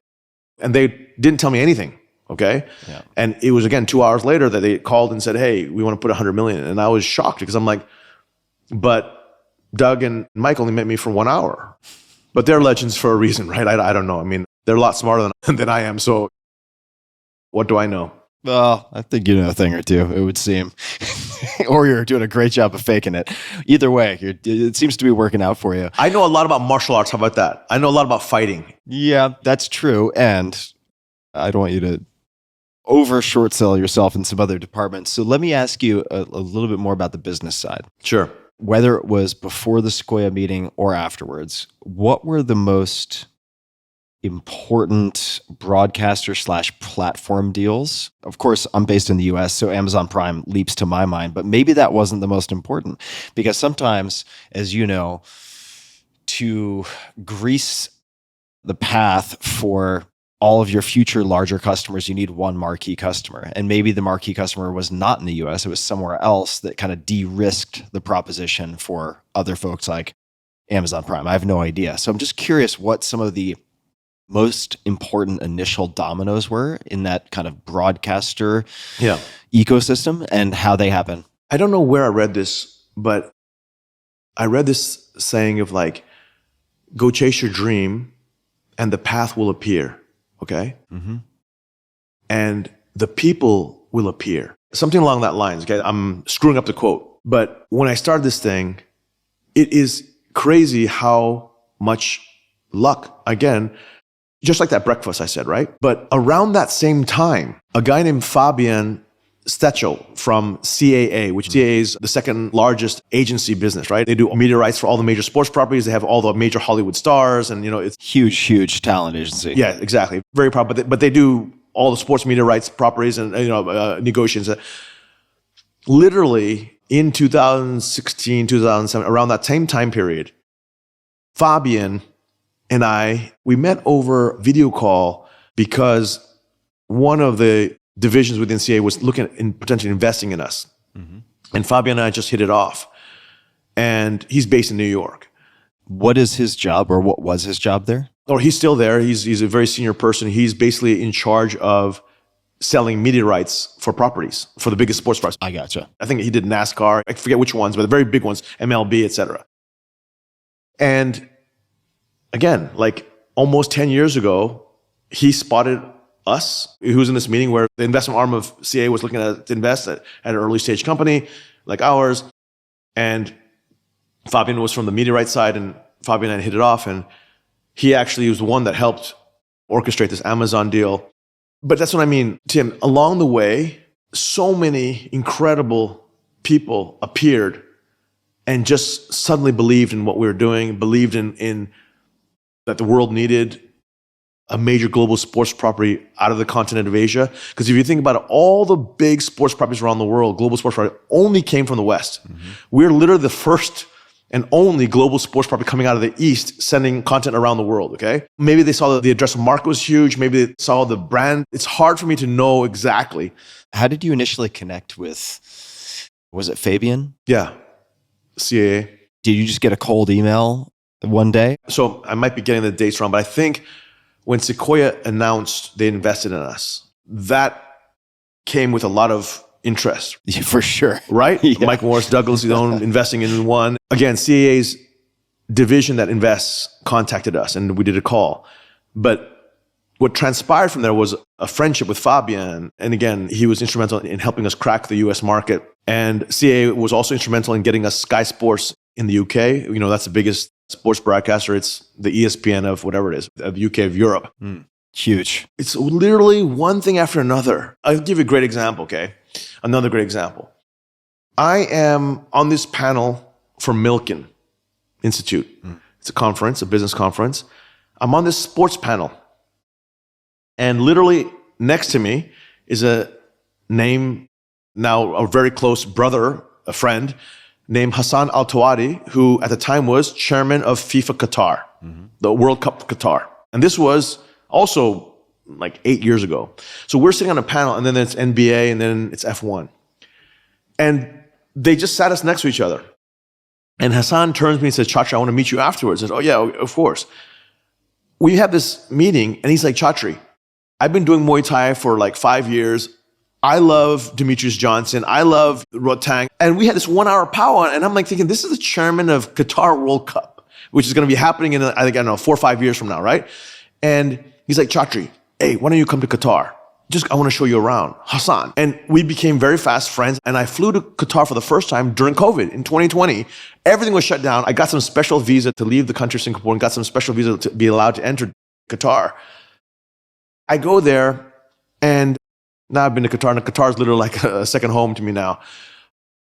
Qatar Investment Authority, the government of Qatar invested in one. As a result of this, me sitting in Milken next to Hassan Al-Tawadi, who is literally like a brother now, who's a martial artist like you, Tim, okay? Time-wise, just to put it on the timeline, was that after or before the Sequoia investment? That was after. After. That was around the same time, maybe 2017, 2018. Sequoia was around 2017, so maybe a year after that. Yep. What happened was after the word got out in Asia, but around the world, that Mike and Doug personally, or GGF, it's called the Sequoia Global Growth Fund, which is managed by them, by Doug and Mike, invested in one. That's when we got invited to speak at Milken, World Economic Forum. Like it just suddenly, all the pieces started coming together. But at each of these things was somebody who loved martial arts or saw the purity of what one was doing and how different it was from anything else that existed on the planet. Yeah, it was one thing after another. And again, like when you opened this talk, you said, hey, I have this WhatsApp group with my buddies who are all, and your friend Doug introduced you to this one. That is literally how all the dots have connected. Is like somebody saw that, and then you said, Chatri, I don't mean to offend you, but it reminds me of Pride in K1. And of course, I know your background, having lived in Japan. I'm sure we're going to end up training together, okay? Like, just these weird just things. go easy on my right elbow. Yeah. The weirdest coincidences. I'm telling you, man. I really believe that sometimes when you chase a dream that's aligned fully with your passion and your purpose on life. My purpose, my mom told me from when I was 5 that I'm here to help the world or help people. And how do I help people today? You say, well, our athletes, we change our lives. And through the stories of our athletes, we inspire all of our fans to live their greatest life. Every week, we give magical memories to families with their fathers and sons or daughters watching in front of the TV. Like, I'll give you example in Thailand, again, which you're very familiar with. In Thailand, one championship is like as big, if not bigger, than NFL or NBA's in America. The number of fans have come up to me and said, I spend time with my father more than I've ever spent because of one championship. Because every Friday as a family, we sit down in front of the TV and we watch one championship. Man, like, that is exactly how I got introduced to Muay Thai. Yeah. My father took me to Lumpini Stadium, which you have been, when I was 9 years old. And despite all the, I had a complicated relationship with my father, didn't see him for decades. A lot of anger, a lot of hatred. But in the end, I'm full of gratitude for all the good he did for me. And without him, I would never have found my greatest love, which is martial arts, when I was 9 years old. And the fact that that's my most poignant memory of my father to this day, and that magical memory is happening all over the country of 70 million people in Thailand, where I grew up. I just came back from Thailand, and it still doesn't register. It's wild. I land in the country, and it's like, imagine, Tim, if you had started NFL and it became popular in your lifetime, let's just say in America, and everyone knew Tim started NFL. It's like that. Yeah, it's wild. It's the most surreal experience as a kid growing up in Thailand and to see what's happened now. But now I really do believe that my mom's words about helping others, somehow it all feels almost like destiny, My father named me warrior. He took me to Muay Thai. I was so obsessed with it, and I'm still obsessed with it, that it became my life. And I could have had a very comfortable life in the investment world as a hedge fund manager or an entrepreneur in other business or whatever. I could have done real estate or whatever it is.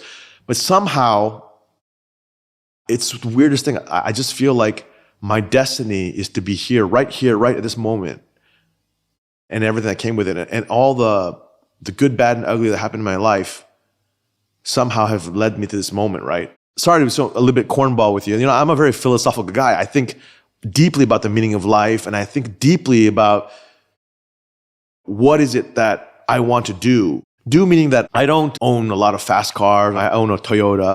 I don't have any material desires. It's kind of weird. I don't have, there's a G-Shock watch. I don't have many material things. I almost nothing. And it's because I just learned a long time ago, being poor, that all that kind of stuff is attaching yourself to material things versus attaching yourself to a purpose or meaning of life, right? I don't know. I found much more deeper fulfillment and happiness having found and aligned my passion, my purpose, than I ever did buying anything material. Well, I also imagine, given your background and experiences, that attaching yourself to material goods or just subconsciously becoming attached to them as you accumulate them and value them more and more highly feels like skating on very thin ice compared to purpose, which is much, much harder to take away. Just seems like psychologically it makes all the sense in the world. And I'd love to ask, I have a lot of questions remaining. I am definitely going to ask you, I'll plant the seed, about Renzo. I want to hear more about Renzo and his role in your life. Yeah. Before we get to that, though, I want to ask a few specific questions. You mentioned philosophy. I also recall the One Up on Wall Street, the Lynch book. And I'm wondering if there are any books that you have either reread quite a bit on your own or gifted to other people. And this comes to mind because you're attracting talent, right? You're cultivating talent and stakeholders. And I've been involved with quite a lot of companies since 2007, 2008. And I remember, visiting the Shopify offices for the first time because I was their first advisor in like 2008 or 9. Crazy. What an incredible story. Yeah, those guys are incredible. And they have at least at the time that I visited, they had, for instance, Andy Grove, High Output Management, and a few other books that they would give to everyone when they became an employee, or at least someone in a management position at Shopify. So for all these reasons, I'm just curious if there are any books that stand out to you that you've reread or that you've gifted or recommended to other people. I don't have one book that I go to, but I would say a few books that I think are very interesting. One is a book that recently came out called 32 Principles by a friend of mine, Renzo Gracie. So he's part of the Gracie family, the Jiu-Jitsu family. Mm-hmm. And the 32 Principles relates to Jiu-Jitsu, but it's a double meaning. Each principle is also relating to how to live life, okay? And I found that to be a very powerful, almost like Bible of what martial arts has been for me, but also how I also have inherited from Jiu-Jitsu, doing for about 20 years, and all the life lessons that applies. It's very simple things. It's like in Jiu-Jitsu, if you force something, it often doesn't come to you.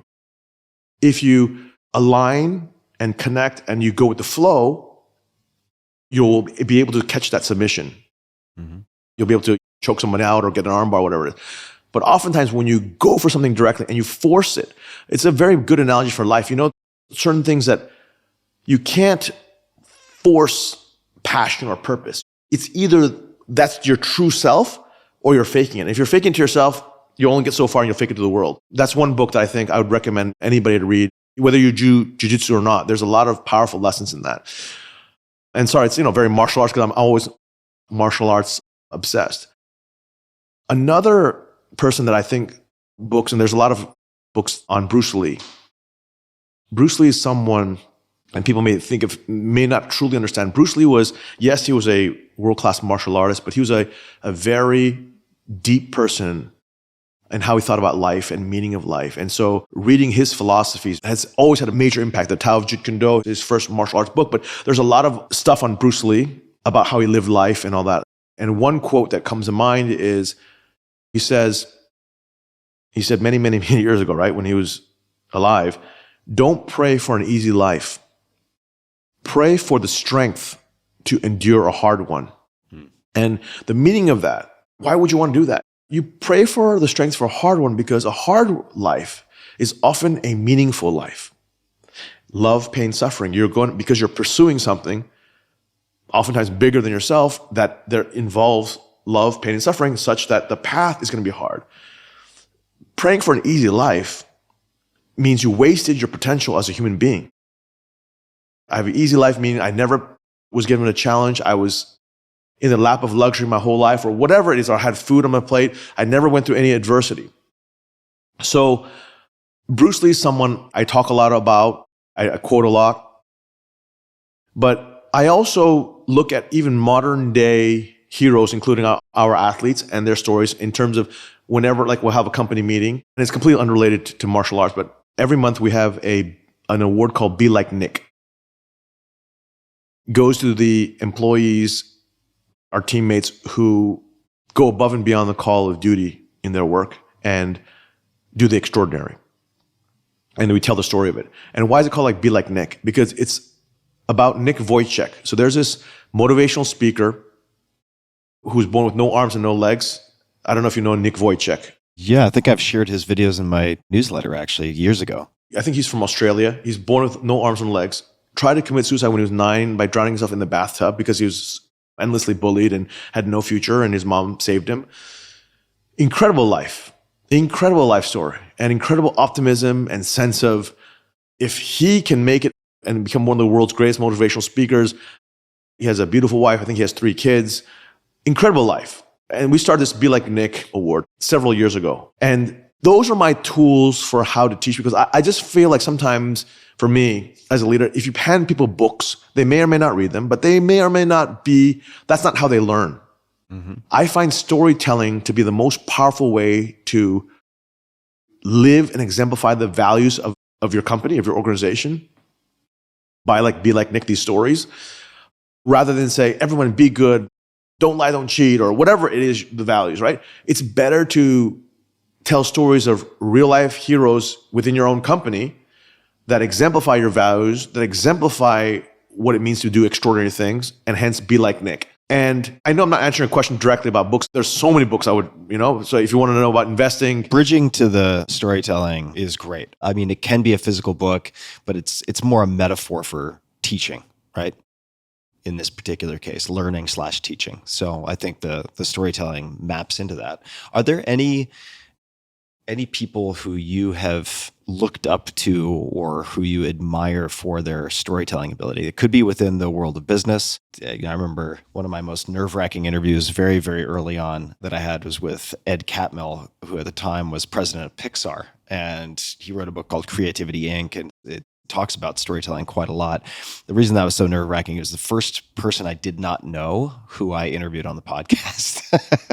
I was really, really nervous. But are there any folks you look up to as storytellers in the way you describe it or otherwise? Outside of my family, my greatest role model is Kru Yotong Senanan, who is the founder of Sityodtong Camp, Sityodtong Gym, which is where I cut my teeth for Muay Thai. He was a very philosophical man, and he died penniless. But he didn't die penniless because he was materialistic or he wasted money or he was into gambling or anything. No, he died penniless because all of his money, all the time every year, was given to those less fortunate. His whole mission in life was when he built Sityodtong Gym. It was the number one in the entire world at one point in Muay Thai, producing the most number of world champions, the most fierce fighting gym in the world. And his whole philosophy was giving to orphans and underprivileged kids. And he wanted to share the art of Muay Thai, and he would fund their food, their education, and etc. And a few years before he died, I think 5 or 6 years before he died, he won 56 million baht, which is about almost $2 million in the lottery. In the lottery? Wow. Yes, okay. The crazy thing, he got the money. The next day, literally, he announced in the media, anyone who wants me to give you money, just come to the gym, tell me your story, and I'll give you what I believe is appropriate. And I'm not kidding. Thousands of people showed up. Thousands. And people would say, my mom is dying of cancer, and he would give $10,000, whatever, until it was all gone. This is a true story. You can even Google it, and it's there. He was somebody, again, had the most big impact in my life, and he was an incredible storyteller. He would tell us stories of legendary fighters and why they became great and how they lived their life. And he was someone never smoked, never drank. And he had a whole bunch of other tenets. And to this day, his words are in my head. His lessons are in my head. A powerful storyteller for me is someone who tells a story, but embedded in it is a deep lesson, because that's how I think knowledge and experience gets passed on. So I don't have anybody in the modern era. I'm just thinking about who tells good stories. I mean, of course, I have friends who tell good stories, funny stories, but there's nobody I look up to per se. But storytelling is definitely a very big part of my leadership, as it is a very big part of the One Championship brand. In terms of, if you look at our broadcast on Amazon, you'll see these storytelling videos before they fight, right? It's why are they fighting? What is at stake? Is it because a mom is dying of cancer, they got to pay the hospital bills? Is it because they want to be the greatest in the world and the belt is everything they've ever dreamed of? What is at stake and what is a story?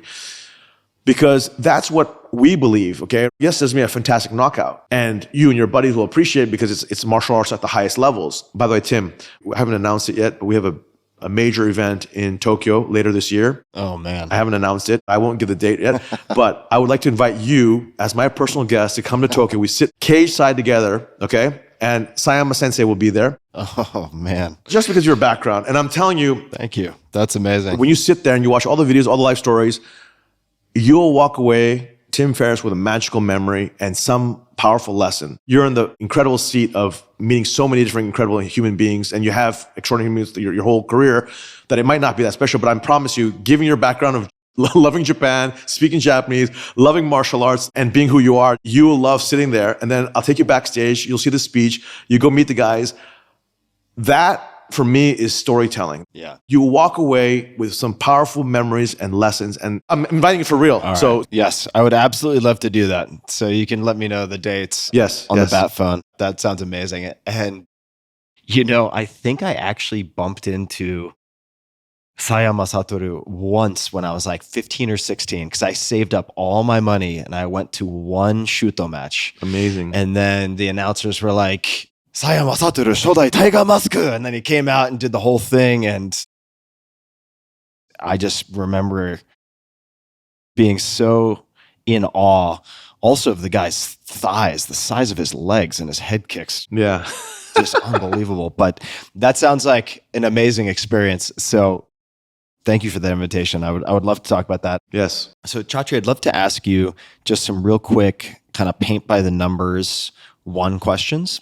On a broadcast and online level, from a distribution perspective, what are your biggest countries? You mean in terms of viewership or in terms of revenue? In terms of viewership. In terms of viewership, well, obviously, the continent of Asia for us is quite large. If you thin slice it within Asia, are there any, for instance, when I'm looking at the podcast, I can go into Spotify or whatever the platform analytics might be and say like, okay, looks like, US, within the US, these particular states or cities, then you have this. So one way to think about it is when we throw events, and it doesn't matter what time of day we throw events, where do we trend around the world is also a very important metric we look at. Because, I can list our top 10 countries, but surprisingly, they don't always correlate. So for example, again, I'll give you an example. In March, when we were in Tokyo, it's Asia Primetime Show on a Sunday. We trended number 2 or 3 in America. America is not a large market for us, but we have a rabid fan base and a very growing fan base. And there's obviously a lot of local promotions in the US. Mm-hmm. But for sure, Asia, like countries like China, Japan, Thailand, these are obviously big countries, India. But what I say to the team is our 500 million fans are scattered all around the world. So in any given one country, it might be small, right? It might be 1 million fans. But in another country, okay, like Thailand, definitely one of our top markets. 70 million people population and 70 million people are fans. There's no question, right? So that might be one country that over-indexes. But Philippines is the same way. Philippines, we're top 2 or top 3 sports property. I have an assistant in the Philippines who went to one of your shows live in Manila, actually. And it depends on who's world champion at the time. So this is another funny thing is when we have a world champion from XYZ country. Okay, I'll give you an example. Actually, it's on my Instagram. Although I'm not very social media. That's funny. As a social media expert, I'm not very social media engaged, active. Yeah, engaged on my own personal ones because I just find it to be very laborious and I'd rather focus on the business. Yeah. But I do have one clip up there where when China won its first world champion, okay, Tang Kai, first MMA world champion, the CCTV5, which is the central government of China, came out on TV and online and on print. Jiao, which means yay. Jiao, yeah. China won its first world championship in one championship. It was all over. He came back home, and this is the clip, to 10,000 people. The government threw a thing at 10,000 fans, and they're all holding their phones. His welcome home was crazy. We did like 1 billion organic video views on that single fight. It's not that big, given that China is 1.3 billion. But the point is that every time he fights, the numbers in China. So what I'm saying is this blob of 500 million is growing.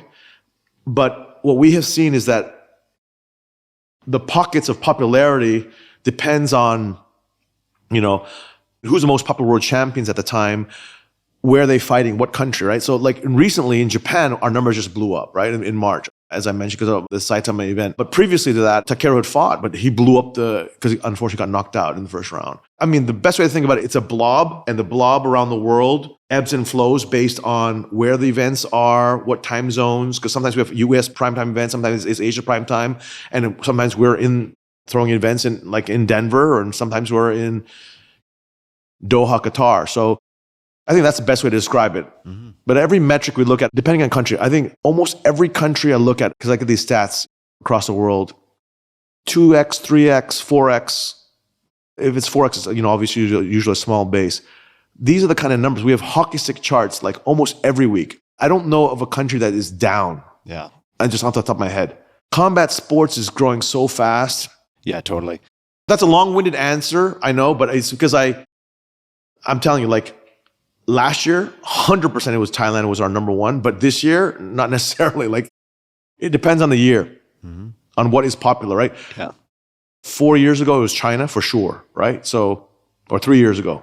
A few follow-up questions. Actually, a comment, then follow-up questions. The comment is, and I started thinking this around 2020, 2021 during COVID, but particularly I'm tracking, I invest in some of these companies too, but I'm tracking AI development really, really closely, and recently dealt with a deep fake video of me promoting stocks and some scam, which was 99% convincing. Wow. I mean, this is fake video. Background, clothing, facial hair, everything except for a few glitches was convincing. And I think as more and more is CGI or AI produced, that man, oh man, one of the last places of refuge for pure authenticity is going to be live sports. So I'd be shocked if the growth doesn't continue and if it might even accelerate as people are looking for some type of oasis where they can separate fact from fiction. That's a very fascinating thing. I've had deep fake videos of me done as well, and it's kind of disturbing actually. Yeah. And this deep fake video, it was just last week. My social media team took it down. It was me promoting gambling. I don't gamble, but we're moving more and more into a world where you don't know what is the truth, what's real news and what's fake news. There's so much manipulation of the media, and then on top of it, now you have AI. It's a scary world that we're going to be living in, in the next few years. Yeah, it's pretty spooky. Let me follow up on the offices where you have important broadcast relationships, because I'd love to hear more about that. Because I guess as an outsider who knows nothing about the broadcast world, I think, well, once you sign the deal, or maybe if like Fabian helps put together a deal and you agree on the X year term and when things are going to be broadcast, like what is there to do with an office on the ground? I mean, is it just taking people out to nice lunches and making sure they're happy? When we did our first broadcast deals many years ago, I thought that, you just sign the contract and it's done. But actually, what happens is every broadcaster has tons of content. In Amazon's case, they have NFL, they have NASCAR, they have WNBA, and of course there's one. And of course there's a programming schedule, but humans are humans. We have these teams, and I'll give a great example, our Japanese broadcaster. We have weekly meetings with cross-departmental, so programming, marketing, sales, blah, blah, blah, blah, check-in every single week in Japan on ground. And it's to make sure that the broadcaster and the content is at the right hour, the right number of promos, the highlights. What else can we be doing to grow the viewership? Actually, there's a lot of work that goes behind the scenes to make sure that it's a rating success and that it continues.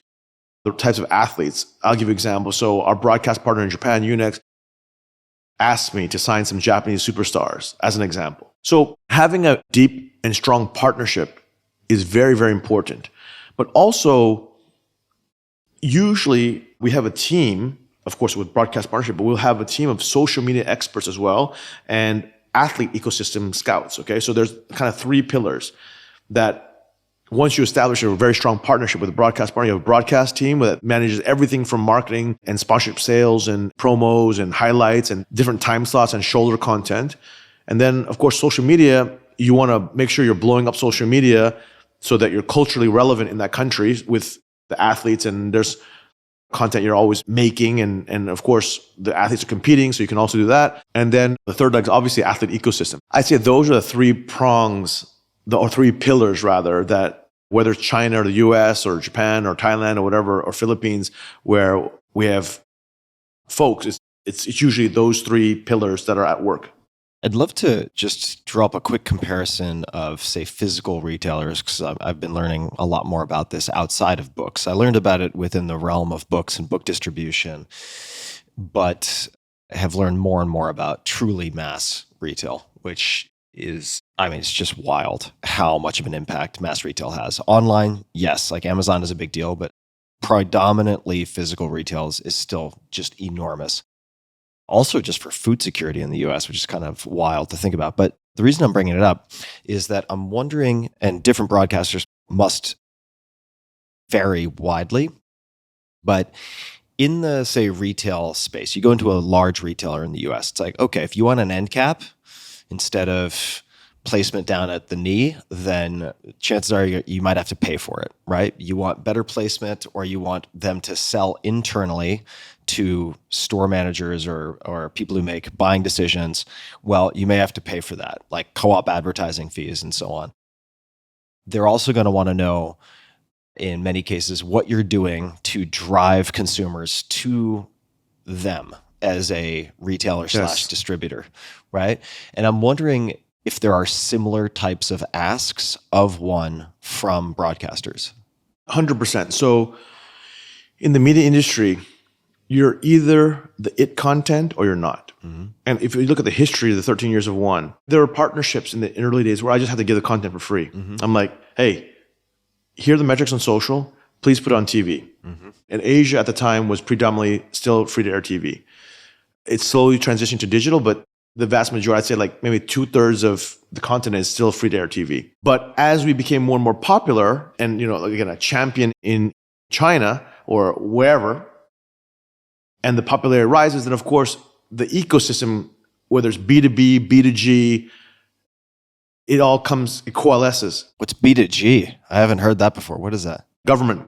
Oh, got it. Okay. Yeah, governments, yeah. Because just like F1, we're a traveling circus, and our events in different countries are funded by governments because they want to attract the eyeballs and the tourism. Interesting. Right? It's like hosting the World Expo or something. It's good for the local economy. A great example is Qatar.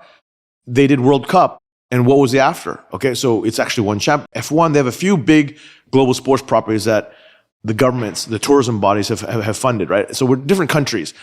So in Qatar's case, World Cup was their big bet in terms of introducing themselves to the world, but also building economic and political bridges for Qatar's economic and political system.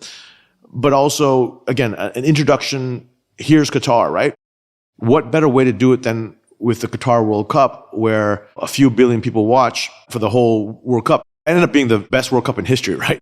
In terms of the games and viewership and whatnot.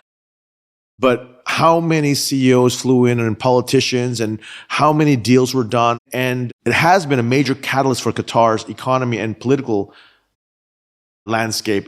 It just has. And since then, there's momentum been built with Qatar. Sports has that power because sports properties, when done right, win the hearts and minds of an entire country or entire region, or in Olympics case, the entire world, right? And that is what I mean about you're either it or you're not. So some sports properties, and I don't want to name names, but they just are never going to be it. Mm-hmm. They're in a genre that the sport is a snooze fest, or the sport is long form, or it's just uncool, or production value is bad, whatever, right?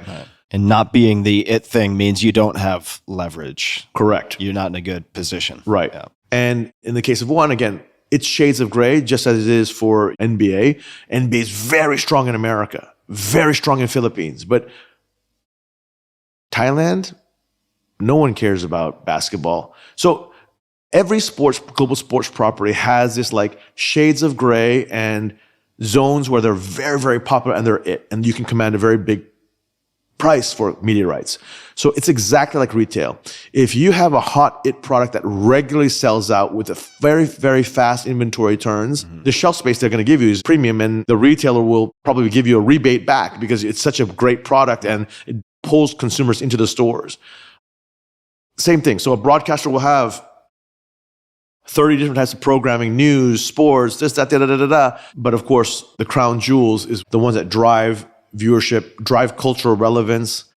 These are the ones that broadcasters will pay premium dollars for, right? So it really, really depends on market by market, what the economics are. But in the early days of one, literally, we gave the content for free to everybody. We just wanted to be on air. Yeah. And then they would be on air on a delayed basis at 2 a.m. Then we slowly would persuade them to do it at 11 p.m., and eventually live, and the numbers would blow up, and then they're like, oh, this is a hit, and then they start investing in the property, and then, yeah. How much funding have you guys raised at this point in total? We've raised a little over $600 million.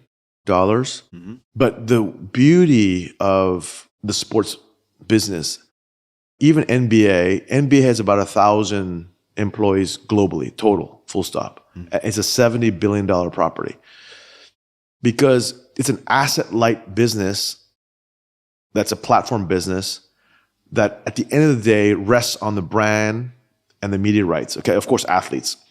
But it's not like you have to build to scale globally. Okay, again, we're broadcasting in 190 countries around the world every week, okay, live.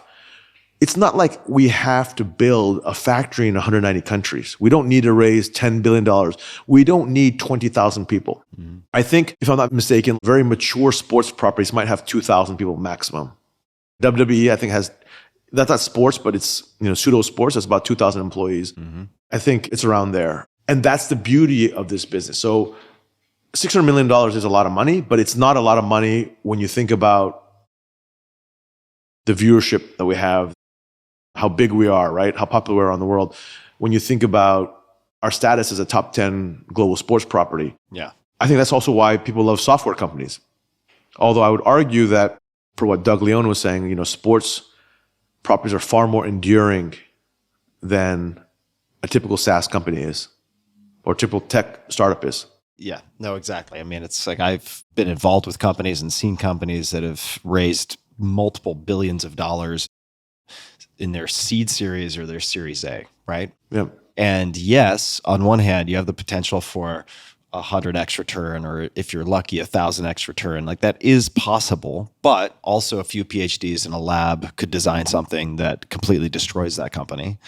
And there's a certain rapid escape velocity that can be achieved if you're the 1% of the 1%, but very, very hard to defend, typically, right? To develop a moat, yep. Whereas your business has been, on a lot of levels, like a motherfucker to build. Yep. But once you've hit that critical mass, now you have a beautiful thing to defend. That's why I said it's less than 1% of 1% that I'm actually standing here with my team, that one champ actually survived the 13 years.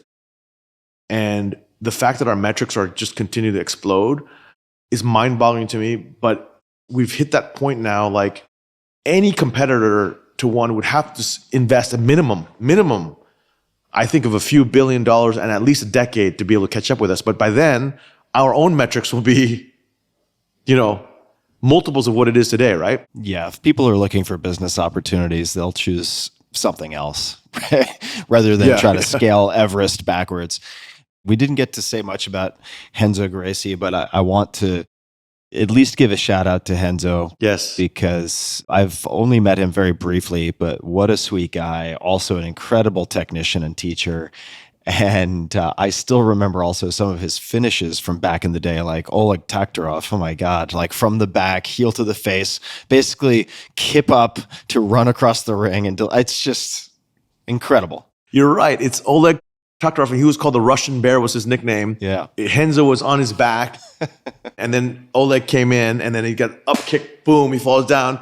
Renzo stands up and throws a right hook and knocks him out. I mean, I'll tell you, Renzo is someone who has had a profound influence. Not only did I train under the Renzo Gracie banner, and he gave me my black belt, but we joke, with brother from another mother. We're always talking at different time zones, all hours of the night. I always say he is the candle that lights up all other candles around the world.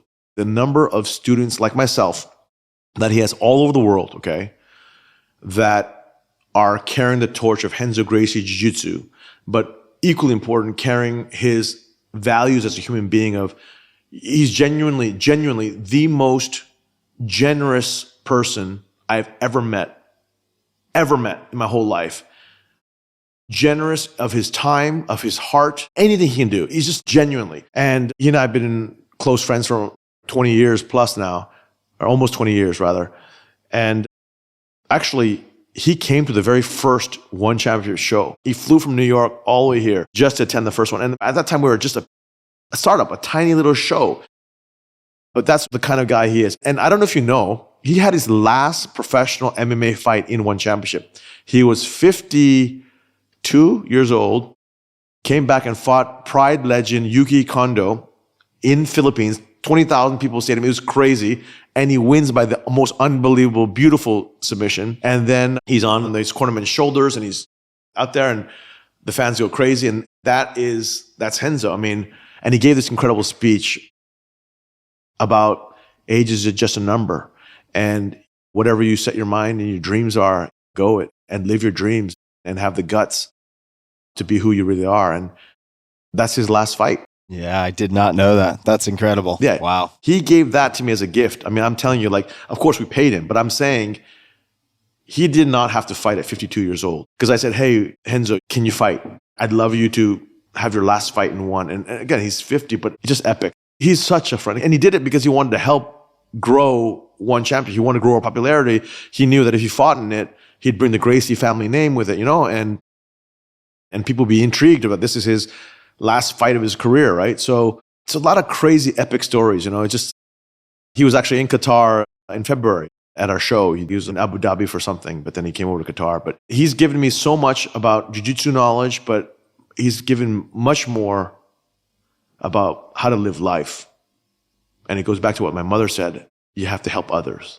And that's Renzo's to the core. Yes, he's the legendary, he's, in my opinion, the most complete Gracie out of the Gracie family. And that's saying a lot because there are a lot of monsters and killers from the Gracie family. Legendary life, legendary career, left Brazil, nothing but the shirt on his back, came to America, went to New York City, got cheated by his first partner who took his passport. Incredible story. And then now built the most successful jiu-jitsu academies in America and fought in Pride, fought in One, fought in all the epic promotions. And what a life. What a life. But people don't know this about him. Is like he is the nicest, the most generous, the most loving human being. And that's why I said he's the candle that lights up the world.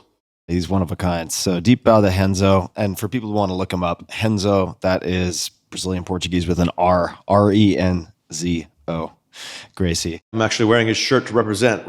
I can see that. I recognized it. So if you could bring back in their prime a few fighters from the olden days, and these have to be professional competitors, so not Bruce Lee, but Sakuraba, fair game, Ernesto Hust, fair game. Like you can pick from any time, really, Senshai, whatever you want to pick. But if you were to bring people back in their prime to fight in one, in any discipline. Oh my God, that's crazy. Who would you bring back? So for MMA, I would get a prime Fedor Emelianenko. Yes, the Emperor. I mean, he's definitely has to go down as one of the greatest in history. I'd bring a prime Renzo Gracie. And maybe even against each other, because Renzo would often give 50 pounds of weight. He'd be fighting at 170 and his opponents would be at 220. But I would love to have Ramon Decker. Oh, so good. Right? The rainbow shorts. Yes. Yeah. And his left hook. He's one of the greatest Muay Thai. Oh, I'm sorry. You know what? I was thinking of a different Dutchman. No, I was thinking of a different guy. Rob Kaman. Rob Kaman is who I was thinking of. Yes. Yeah, Ramon Decker. Is a left hook. Yes. He had, what was it, like 7 or 8 fights against Koban? Yes. Oh my God, you crazy. Tim, I had no idea that you knew martial arts this deeply. It's a wonder that we have not met before. I'm telling you, I know everybody in martial arts. You know it cold, man. You're an expert. It's crazy. But yeah, so I would bring back the greats like Ramon Decker and Rob Kaman, who were the two kind of first foreigners who came to Thailand, went to the fight in the toughest arenas and fought the best Thais. Yeah. In a time, and this was when I was training, in the 80s and 90s, where there were very few foreigners who could even hold a candle to an average Thai. Yeah, very few. Today, it's become a truly global sport. You have the likes of Jonathan Haggerty or Liam Harrison or from all over the world, the greats, right? Even now, there's a sensation in Japan, Naraka, who's broken all records already at the lighter weight divisions. He's this killer. He just joined one actually 2 days ago. But I'd love to bring a prime Mike Tyson and a prime Muhammad Ali and do a boxing fight in one championship. That would have been unbelievable. I'd bring back a prime, who else? Vanderlei Silva was somebody who was an absolute killer. Axe murderer from back in the day. The axe murderer, yeah. Rampage Jackson and Vanderlei Silva. I was just going to say Quentin Rampage Jackson. When they fought in Pride. In Pride, yeah. That to me was one of these guys. Just the guard slams alone from Rampage Jackson. Yeah, oh exactly. My God. Come out with the chains. That was so fun. Even grappling, I want to do So one of the greatest of all time, arguably, is Marcelo Garcia. Yeah. My friend co-founded the school with him in New York City, Josh Waitzkin. Marcelo signed he had his debut in January. He wants to fight Tai Ruotolo, who's the current welterweight champion. Yeah, Ruotolo brothers are nuts to watch. Crazy. Nuts. So getting those two guys, Marcelo versus Tai, I think would probably be the biggest jiu-jitsu match. How old is Marcelo now? 41, around there. Yeah. But he's in prime condition. Of course, the last couple of years, he's battling cancer, but he's cancer-free now. And that's why he wanted one last big run. Yeah. And then if he wins the world title in one, he will retire as arguably the greatest of all time. Yeah. Can I just say a quick thing about Marcelo? Yeah. So people can look up Marcelo. He's famous for the Marcelotine, as he calls it, variation on the guillotine, where he kind of levers up one of his arm on the shoulder of the person in his guard.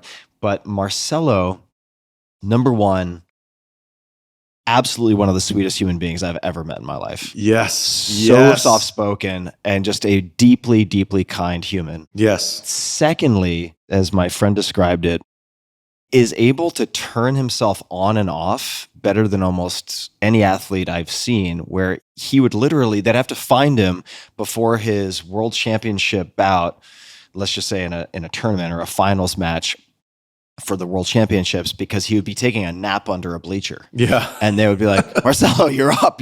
And he would go, oh, okay, wake up, kind of like shake his head, and then just go from 0 to 10 and get out there. And similarly would compete against folks. And I guess this is true in like ADCC absolute division, and it's true in all Japan judo championships, but he'd compete against guys who were like 50, 80, 100 pounds heavier than he was. Yeah. Just an incredible athlete. So Marcelo will be competing again in one later this year, but his debut was in January in Thailand. And he was very nervous backstage because it's a huge production. And obviously, it was a major event. He fought Imanari, the leg lock specialist from Japan, legendary leg lock specialist. And because Marcelo had not competed in 13 years, but also went through cancer the last few years, he didn't know how he was going to come back. And he put on a flawless, unbelievable, just crushed Imanari, made him look like, honestly, like a blue belt. And that's no disrespect to Imanari. Imanari is a high-level, world-class black belt, unbelievable leg lock specialist. But Marcelo, there are levels, right? And Marcelo's just on another level. So I do want to do Marcelo Garcia versus Tai Ruotolo, and I think that will be the most watched jiu-jitsu match in history. Yeah. Because of the epic storylines. Stylistically, so different too. Yes. Couldn't be more different. Yeah. So, man, this has been such a fun interview because I've said a lot of things or told a lot of different stories just unexpectedly because of the way the flow has been. And at the same time, had no idea how deep you are. Because obviously, I did my work on you and I knew you did martial arts, but I didn't know how deep. But that's crazy. It's crazy how much you know and all the little nuances too. I mean, down to Renzo's upkick on Oleg Taktarov. I think that event was called Extreme Fighting Championship or something like that. Yeah, it was an oldie. This is way back in the day. When I had just come back from Japan, it's probably a few years after I came back from Japan. And in Japan, I would always go to the bookstore after school, after judo practice. I did judo. Yeah. And I would try to find Kakutogi Tsushin, which was this magazine that was all martial arts, to see the latest K1 photos and so on, to see what had happened. And that's basically how I forced myself to learn to read, was judo textbooks and Kakutogi Tsushin. Wow. How long did you study? Because your accent is flawless. It's like literally a Japanese accent. I was there for 11 months. I studied for maybe 5 months before I got there and lived with a Japanese host family, went to a Japanese school, wore the seifuku uniform every day, and did basically next to no English for the entire almost year that I was there. Then I came back and I studied a bit more, went to Middlebury Language School. But really it was that 11 months and just going 100% garibeng. Amazing. Get the kanji in a poster and it's like, I don't care how tired you are. If your senpai made you drink or clean the judo floor until you were dizzy, you have to do 20 characters. It doesn't matter what condition. Wow. You have to do 20 characters a day. And that was the deal. Amazing. Yeah, that's how it happened. Before we wrap up, I just wanted to ask, is there anything that you're particularly excited about coming up, or anything you want to point people to. And of course, we'll link to everything in the show notes and elsewhere. But anything coming up that you'd like to highlight for people? Unfortunately, I can't announce any of our big news. We're right in that kind of like quiet period, but about to announce in the next few weeks. So people can find all things One Championship at onefc.com. Is that the best place to point people? Yes. All right, great. For social, is there anywhere in particular you'd like to point people? Facebook or Instagram or TikTok. It's a hashtag is just One Championship. Okay. On Instagram, TikTok, Facebook, whatever, the usual, the YouTube. The usual. All right, guys, check it out. You won't be disappointed. The highlights are ridiculous, as are the stories and everything else that we've discussed. Very last question. If you could put anything on a billboard, could be anything, just to get a message out to, metaphorically speaking, many millions or billions of people, could be a quote, could be anything at all. I was thinking about the love, pain, suffering. Of course, the Bruce Lee quote comes to mind, but it could be anything. Is there anything that you would put up? Suffering is a path to our greatness. And I say this to all my friends, my relatives, and I truly believe this from the bottom of my heart, that suffering is a path to greatness, that oftentimes God or the universe puts us on a path where when we're going through it, we suffer. But in hindsight, when you look back on it, it's probably the most beautiful part of the journey. I'm sure, for example, Tim, when you're in Japan, not being able to speak English, it was suffering for quite a bit. 6 of the 11 months were brutal. Absolute brutality. Suffering is a path to our greatness because it brings out the best in us. And it's a hard thing to understand when you haven't suffered, but when you do suffer, be grateful for the suffering. That's what I always say to myself. When I'm suffering anything, it's because as long as I have a very powerful reason or why, then you can almost suffer through anything. So I think suffering is a path to greatness. All right. Excellent place to wrap up. Chatri, thank you so much for the time. This has been so much fun for me. I've really looked forward to this. Can't wait to get back in front of a screen or in front of an actual ring to engage with one. So let's definitely keep in touch. And I really appreciate you making the time today for a very, very wide-ranging and super rich conversation for me. I took a ton of notes. So I deeply appreciate it. Thank you so much too, Tim. I had a wonderful time, incredible questions, incredible conversation. And I look forward to seeing you in Japan together. Oh, I'll be there. And for everybody listening, awesome. We'll link to everything in the show notes as usual at tim.blog/podcast. Just search Chatri or One Championship and it will pop right up. And until next time, remember, be just a bit kinder than is necessary to others, but also to yourself. And as always, thanks for tuning in.